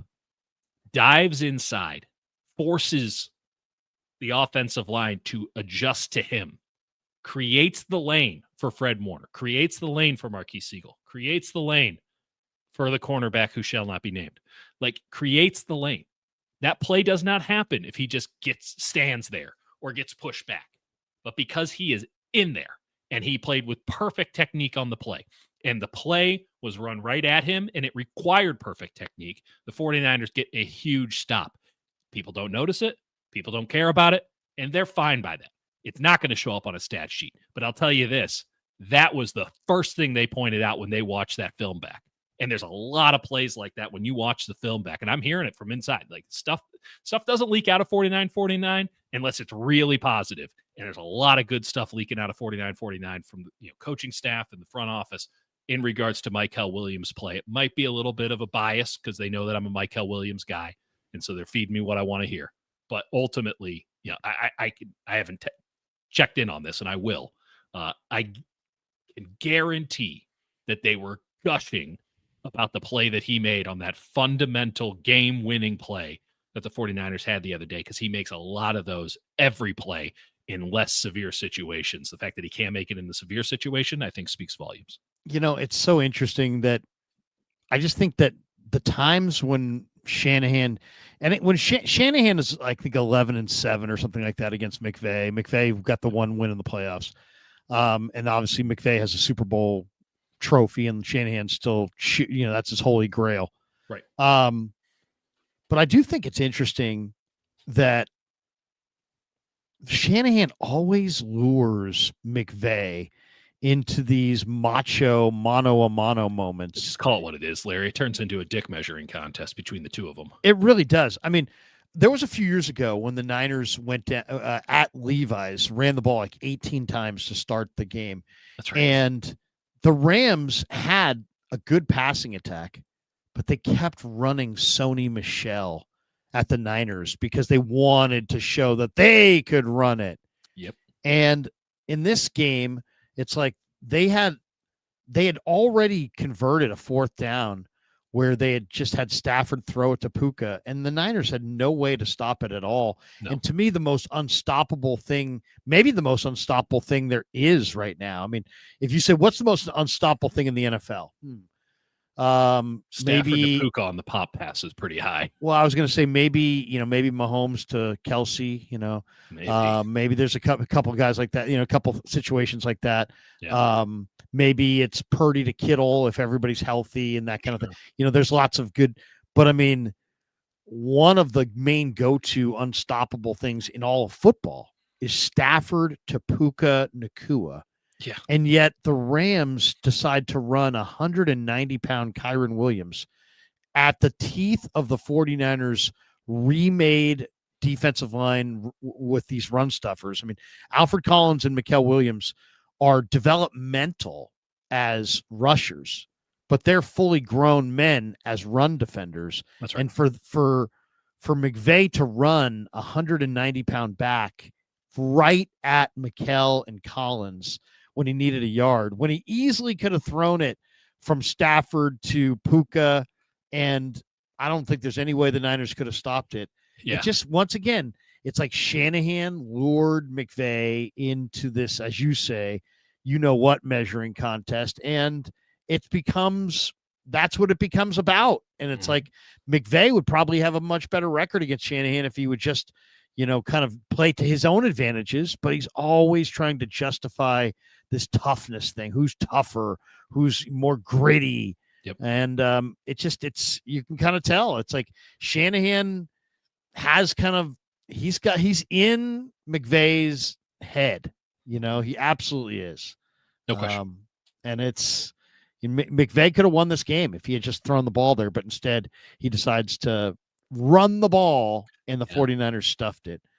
I thought for certain it was going to be a play action pass. The way that the Niners played it, they were going to either stop a running back in the backfield or give up a touchdown behind them. Like there was no alternative. I guess Fred could have made an unbelievable play, right? But they were fully committed to it was like cover zero, man to man, and that was just so right for just a play action, boot right. Oh, look at that. There's a tight end that leaked up behind and just, or even Puka, who they play as a tight end a lot, just easy money. And instead they're like, no. And they were running it pretty well, to be fair, but not against that front and not with that line. It was embarrassing, frankly. Yeah. And, and McVay kind of pops out of the fog and it's just like, what was I thinking? Like, well, fell for it again. Yeah, seriously. No, seriously. Try to win the game instead of trying to prove how tough you are. Chardal says, hey, hi, Larry and Dieter. I really love both of your channels. You do a great job covering the San Francisco 49ers. You two are killing it. Thank you, Chardal. I'm killing something.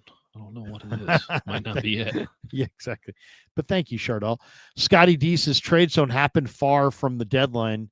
No, Lynch made the CMC trade. You got to have faith to be faithful. Thanks, Larry, for bringing different voices, regardless how tiring debate makes us think.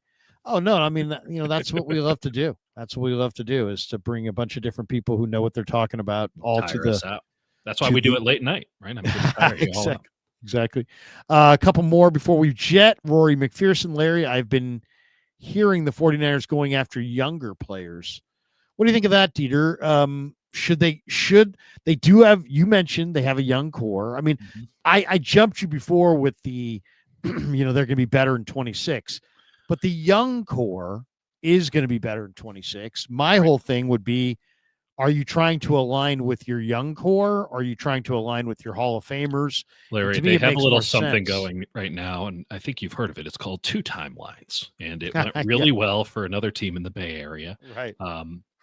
By the way, can we just have, because the Warriors are about to start, can we just have one team that isn't going to have their entire season decided by injuries? Like, I expect it from the football team. They play a full contact sport. The Warriors going in with a starting lineup of all guys, closing 4 of all guys over 35, and just the season will be defined by injuries. It's just exhausting. But I think the Warriors are over talked about. I really do, because when you really think about the metrics, do not bear that out, Larry. Let me tell you. In what way you mean? People love to talk about the Warriors specifically. No, but I'm not saying. Yeah. I'm just saying, as far as the amount of dialogue in relation to their chances of winning the title, I just think that there's so I don't know. There's something that's really intriguing about the Warriors, but there's something that's also really tired about the Warriors. And I just feel like this whole thing has run its course. They're not going to win anymore. Yeah. And yet all the people that love them are not okay with that. It's like including the owner. He should be okay with it. He's won his rings, but he's not. And the fans should be okay with it. They've won their rings, but they're not. Well, what I mean? I don't get the sense that I am making Warrior the fans argument are super okay with the fact that they've had this great run and then it's over. It's like I get the feeling that they're still kind of like holding on, like they want more. It is in all likelihood over, but it was over before 2022 as well, and they still won the title that year. And they really, so you think there's more titles coming here? Because I don't know. No, I don't think it's a likelihood, but I don't think it's an impossibility either. Really? Oh yeah, no. I think that they have a chance to be really. I think really it's good a total impossibility. Oh. I think it's a total impossibility because it's a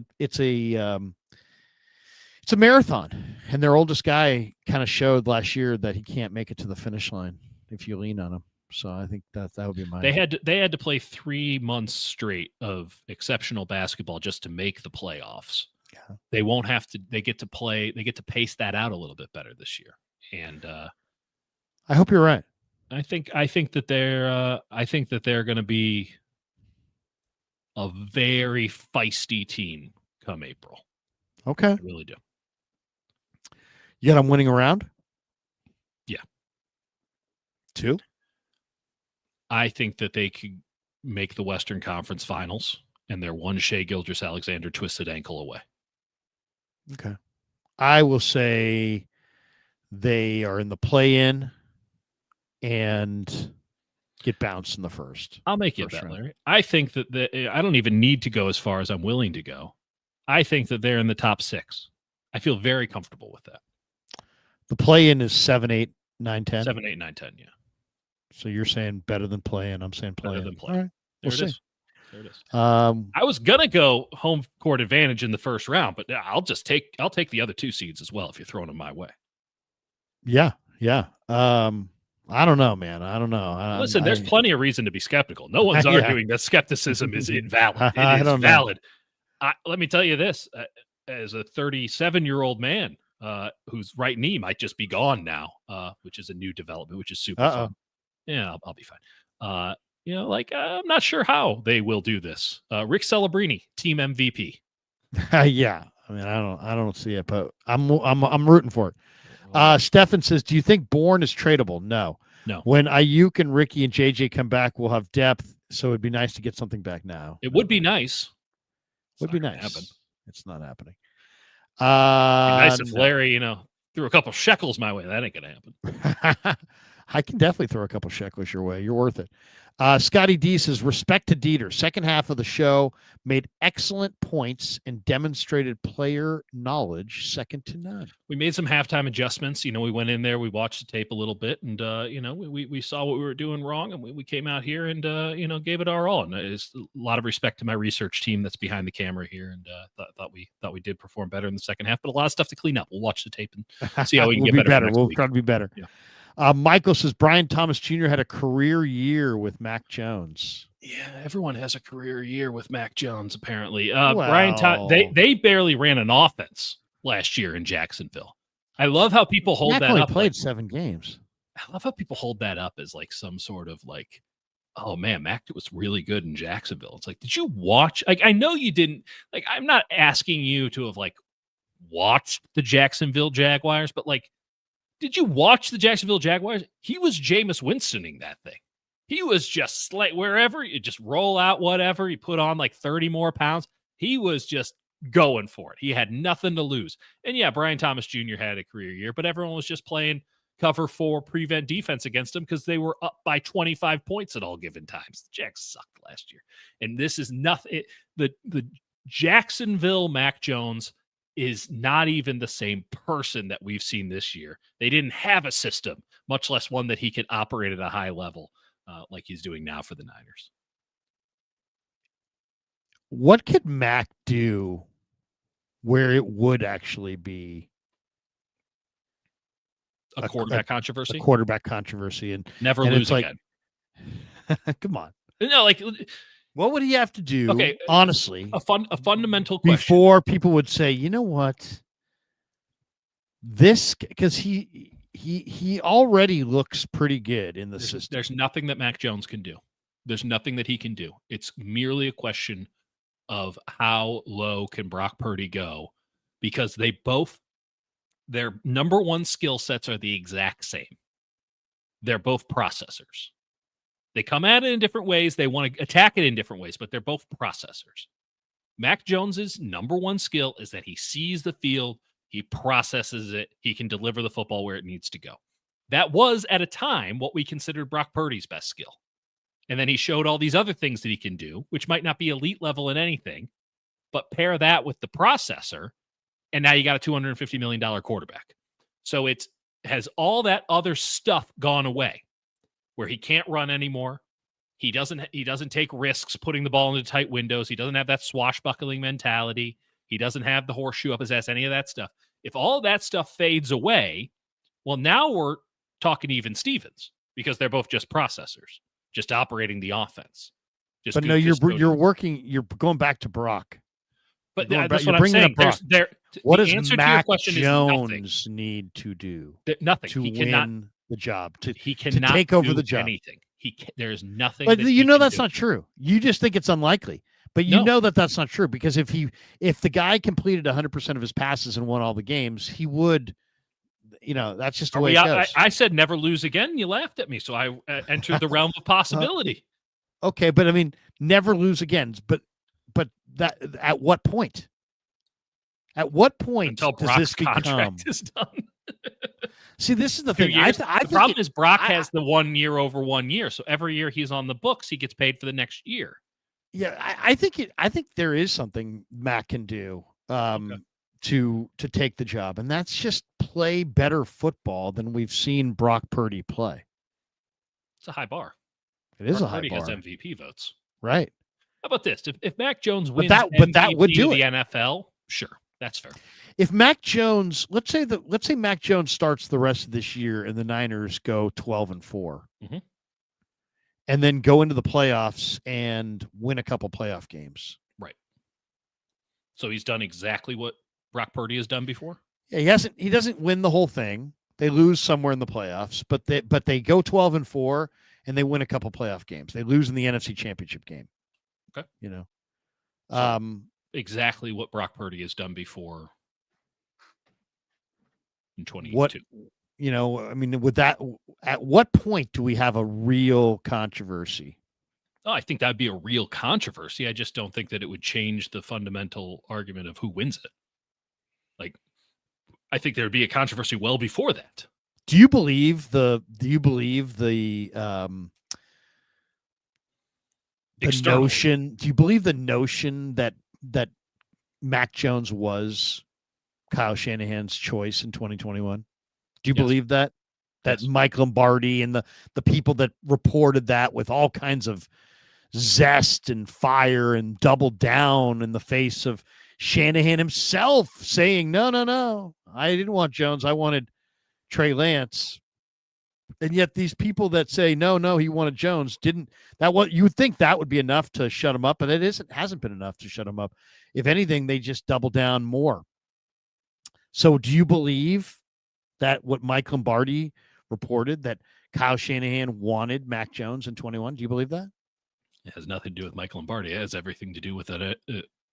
Every other That's team. what Lombardi was, the guy who was kind of known as the guy who was yelling it endlessly. And then when Shanahan said, "Hey, I wanted Lance," he's like, "No, he didn't. He basically never. He just believes." Well, what John Lynch and Adam Peters did a hell of a lot of work that offseason to convince Kyle Shanahan of something that he didn't need to be convinced of. Then, I mean, you can ask anyone in the building there. I mean, I know that they all now maybe the dust hasn't fully settled yet, but like, it was a horribly kept secret that Kyle wanted Mac. It's horribly kept. It had nothing to do with Mike Lombardi. It had everything to do with how the Niners operated in that premise. Now, Kyle. So you believe that? You believe that Kyle wanted Mac Jones? Fundamentally, yes. Okay, so if that is indeed the case, that he wanted Mac Jones, then the dynamic. Now, if you really believe that, I do. The dynamic in the 49er world right now is probably pretty freaking interesting, because that means that there was probably some forces from within that were saying to Kyle, "Hey, go with Trey Lance." And whether it was his idea or somebody else's idea, if you believe that he wanted Mac Jones, probably it was somebody else's idea. I'm not trying to alleviate Shanahan of the blame. And Adam Peters brought him over. I'm not saying that Shanahan's not to blame for it. It's Shanahan's was responsible for everything they do football wise. So he's responsible for taking Lance. I'm not trying to absolve him of it. And I'm that's just why saying he can say with the straight face that he didn't actually want Mac Jones, because he was eventually convinced off of that point by very ardent arguments from the other side. I guess my point is this: it's quite the dynamic at play if indeed Kyle Shanahan really wanted Mac Jones as a quarterback on any level. The fact that he now has him, and he's calling plays to support this player. And there may be other people in the room there may be people in the organization that he's like, they're privy to all these private conversations that you and I were not privy to. And for all we know, Kyle Shanahan's saying every time he walks by certain guys in the hallway, "Fucking told you so. I told you. I told you I wanted Mac, and this is why I wanted him. I wanted him because I could do this and this and this. I told you I wanted him because I think he fits in this way, that way, this way." Do you think there is some of that. I mean, because we're never going to know. I mean, Kyle Shanahan's never going to come out and say, "Hey, by the way, I wanted Mac Jones way I'm back so when, smart. and Yeah. I am talking so much S to this guy and that guy and this guy who really pushed hard for Trey Lance." He's not going to do that because they're going to speak with one voice.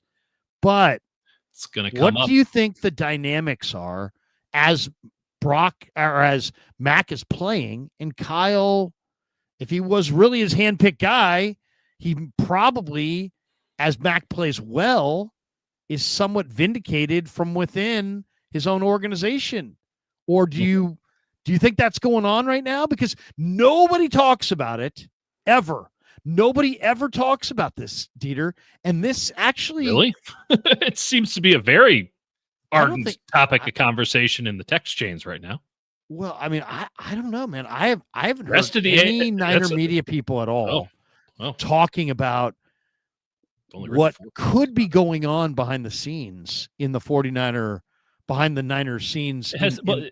Because Shanahan might have wanted. Question of now. It's not a question of now. It's a question of later because it will come up again, but it's not germane to anything they're doing now. I'm sure Shanahan feels an incredible sense of self-assurance. Totally. But he's also got a lot of shit to do. You know, Kyle doesn't talk to that many people throughout the week. You know, he kind of would prefer not to in many cases. And I'm sure that, you know, every conversation between him and John, it gets brought up a little bit. But here's when it's going to show up. It's going to show up once this season's over and they get into draft time. And Kyle, who has openly and certainly behind the scenes given more and more power to John as part of an agreement so that they could both keep their jobs. Like, we're going to let John do a lot more of this. I'm going to delegate. I'm not going to pull rank. That Ayuk thing will never happen again.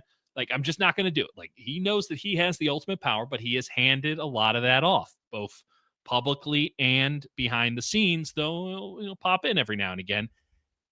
Does he feel a bit more emboldened to pull rank moving forward, having seen that he was right about Mac Jones? Now, I will also point this out. We all like to have the little butterfly effect sliding doors game of like, what could have happened? Kyle Shanahan spent the first year of his 49ers head. He wasted the first year of his head coaching career with the expectation that Kirk Cousins was going to be there on the other side for him. Right? Oh, we'll just get Kirk. And that didn't work out. It did not work out at all because Jimmy Garoppolo shows up. And it's like, well, I guess Well, I think they may have gotten a little impatient, right? Because they were losing a bunch of games. And they saw an opportunity that they didn't have before. And it was a great opportunity that was solely given to him, right? It was a gift from, they had their nonsense going on with the Patriots, and it was a gift. Bill Belichick called Kyle Shanahan personally and offered him for a second, take it or leave it. And you're like, I guess we have to take it, but it's not something that you could have foreseen because they all thought that Garoppolo was going to be Brady's heir apparent. So getting him for a second, you take it. But that messes up your plans. And, you know, things worked out okay, this and that. The idea that there's a mutual exclusivity of who Kyle Shanahan can like, I think, is foolhardy. Kyle Shanahan was as ardent as anybody throughout the contract process for Brock Purdy to pay Brock Purdy whatever the hell he wanted. Brock Purdy saved Kyle Shanahan's job. None of this happens without Brock Purdy. So again, everyone wants to make it a quarterback controversy, and I understand why. That's easy stuff. Why is it a problem to have two quarterbacks that can win you games?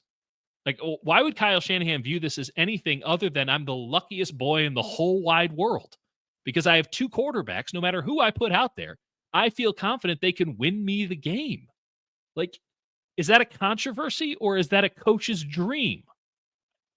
Oh, wow, there might be some politics. Well, not it's volatile. really. Not with the it's money. A volatile situation. I mean, it in an ideal world, it works out smoothly and everything's great. Yeah, it's great to have two quarterbacks. Some people say if you have two, you don't have one. But I think those agree. People have never had none. Yeah, I mean, I agree that it's a positive to have two quarterbacks you can win with. Is Mac Jones sniping Brock Purdy behind his back? Is Brock Purdy out here? I don't get the sense of that. I don't get that at all. I think that Mac Jones knows that he's going to get a couple more starts here, maybe down the line a couple more starts there, and then he'll be on the Sam Darnold path, which has been very fruitful for Sam Darnold. Do you think Mac comes to the Niners and says at the end of the year, "Hey, look, you got me under contract next year for $7 million, but I had a good year for you. How about you trade me somewhere and let me start somewhere?" Because now there will be teams that will, if he continues to play the rest of this year the way he played against the Rams, there will be teams that will be really, really, really excited about the idea of paying him $7 million next year to be their starting quarterback. Yeah, show me how excited you are. That's what I think if you're the 49ers, do you do what's in your best interest or do you do what's in Mac's best interest? Does Mac come to you and say, "Hey, Brock's your guy, trade me to the Raiders"? And then do you have to trade him to the Raiders, or is it more valuable to have a $7 million backup who you think you can win games with? I mean, it's definitely more valuable to have the $7 million backup, which is the reason why he has the trade value. The flip side of that is you don't have to do right by him at all. He's a big boy and he signed a 2-year contract. I'm certain that 1 year was brought. He signed a 2-year contract. I'm sure he wanted the term. I'm sure he wanted some separation from the Mac Jones experience that was. I mean, you hear about how Darnold talks about working under Purdy and how it made him a new quarterback. I'm sure Mac Jones wanted some of that. I'm sure he wanted the Shanahan shine. Now, if he keeps playing the way that he's playing, this is a situation where everyone could be happy, because I don't think the Niners are going to go out there and shop him. And I certainly don't think they're going to do right by him by putting him on another team, if so be it. Show me how much you want Mac Jones. What's he worth? What do you want? I would say that it would have to be a top 50 pick. If the Mac Jones that we saw last week in LA is exactly what he is, I think that's fair. What do you want for him? If you're going to move him, what do you want for him? Or do you just want to keep him? I would want to keep him unless someone can give me a top 50 pick in the upcoming draft. Top 50. Okay. Yeah. So that is first or second round pick, basically. Effectively. Yeah.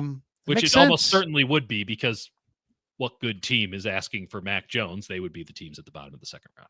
Well, it's funny. After watching Daniel Jones play so well and watching Mac Jones play so well, I bet you the Reclamation Project quarterback might be in vogue. We'll see. I mean, especially I don't know if anyone gets their hands on some Nussmeier tape. Oh, he's bad. Yeah, I don't know what everyone. Him and at least Aller, I can see it. How about Arch? How bad's Arch? How bad's Texas? By the way, Texas is totally crap. Yeah, it's a bad situation. Arch is not a good quarterback. No, it's so fast for him right now. It's it's just insanely fast, and it's this is kind of there's some Trevor Lawrence in this. Now, I will say that Trevor Lawrence was successful from the jump at Clemson and all that, but this is why I'm always a little bit wary of the superstar quarterback who aren't Arch is a very good athlete, but he's not 99th percentile athlete. So he's got all this shine on him, right? And he's playing high school football in New Orleans, which is Louisiana produces more Division I players per capita than any other state, but it doesn't have the elite of the elite. He's playing Catholic school in New Orleans. I'm not sure that stacks up with South Florida, the Atlanta suburbs these days, maybe even the DMV, certainly not the Metroplex or Houston. It's more like LA to LA, I suppose. So this kid has just been, Jesus walking on water since he was 14 years old. And now he's in the SEC against full-grown men who have been in college for 7 years because of the COVID rules. And you just expect him, he sat out a year. Pretty different. And so you're getting all the growing pains for a team that had national title expectations. It's not unfair to him because he signed up for it. But it is kind of unfair with all the expectations externally because his last name is Manning. Well, it's just, first of all, Texas got a pretty good defensive team, but guess what? They lost a lot of talent. Their defense is just another defense in the SEC. I mean, LSU's defense is probably as good or better than their defense.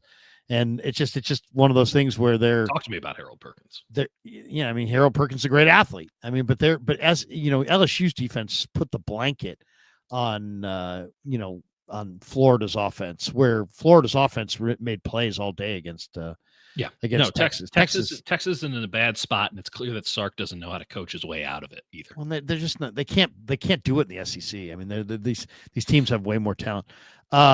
Bill M says, Larry, when do you do your sleeper picks? Well, we just did it. 1 hour and 30 minutes ago. Yeah, we did it earlier. Stefan says, is Mac good because of his weapons? Born MVS Tongas? No. Goes without saying. No, obviously. I mean, those are guys. It's like Jamar Chase, T. Higgins, and I mean, hell, just throw a healthy Tyreek Hill in there, and that's the same thing. Mac is good because he can process. The ball comes out on time with accuracy. He's got football smarts, and he's tough as hell. Yeah, I mean, that really matters. He, he was really, really effective at Alabama, and a lot of those same traits he still has. So it's, he plays on time. Josh B says Brock's arm strength and height limits him from ripping the ball on first reads. Baker and Mac have better arms for short to intermediate throws. I don't think. Not sure I'd use the height limit argument and then say Baker Mayfield is the counter. Yeah, Baker Mayfield's the same height. I mean, they're literally the same height. They're both 6'1". They're both itty bitty, but yeah. They're both. Baker's got big hands though, and that's how he can rip it. We got the this long one wind up too. Josh Beast is Brock's. Okay, we got that one. We got this one here. Heated heavy. Dieter, don't you have some babies to attend? You're going to have a long day tomorrow, man. Go Niners. Look at that. He's worried about your babysitting. We got this ain't one. Wrong. NVIX Media. I've yet to see Brock Purdy win without the Avengers. That's not true. He's won some games without them. All right, that's going to do it for us. Dieter, what do you got cooking? Week 1. Yeah, week 1. There you go. I don't know what I have cooking, Larry. I've got some babies to attend when are you next on the leader? Wednesday? I'm supposed to be on Friday. We'll see if that works out. Whole what time story. I'll follow you. Okay. All right. There you go. That's going to do it for us. We're 2 hours in. Thanks to everybody. Thanks to our sponsors, Pig and a Pickle. Thanks to Sleeper. Thanks to Habas Law. Thanks to Claudaddy Arcades and of course Sharp Corner Sports Cards and Collectibles. Yes, good stuff. I'm back tomorrow on the radio at 6:00. Normally we're going to be 6 to 7, but after the Monday nighter, we come on after the football. So that was why we're on later today. But we'll see you tomorrow at 6. Dieter, I'll give you the final word. Are the Niners gonna give me a prediction for, because this is the last time we'll stream before the game. Yeah. Give me a prediction on Niners Buccaneers. Is this going to be one of those games where the Buccaneers win big? Is this going to be a close game the Bucs win? Is this going to be a close game the Niners win? Or do you see the Niners going to Tampa and winning big? Give me Tampa close. Give me a slop fest. Just a disgusting, no good football game. Maybe it's only Tampa close because of sort of a backdoor tightening, but give me ugly. That's what I expect. Maybe fun, but give me ugly. I kind of agree with Dieter. I kind of think it's going to be Tampa in a shootout. I'm going to say 28-24 Tampa. Another good performance from Mac, but the Niners defense. I think this is the game that we come out of saying they really got to do. Yeah. They really got to make a deal. Probably right. I'm with you on that. So, anyway, for Dieter, I'm Larry. Have a great night, everybody. Thanks for tuning into the Krug Show. Peace. Yeah, never met a man I've been scared of. Careful.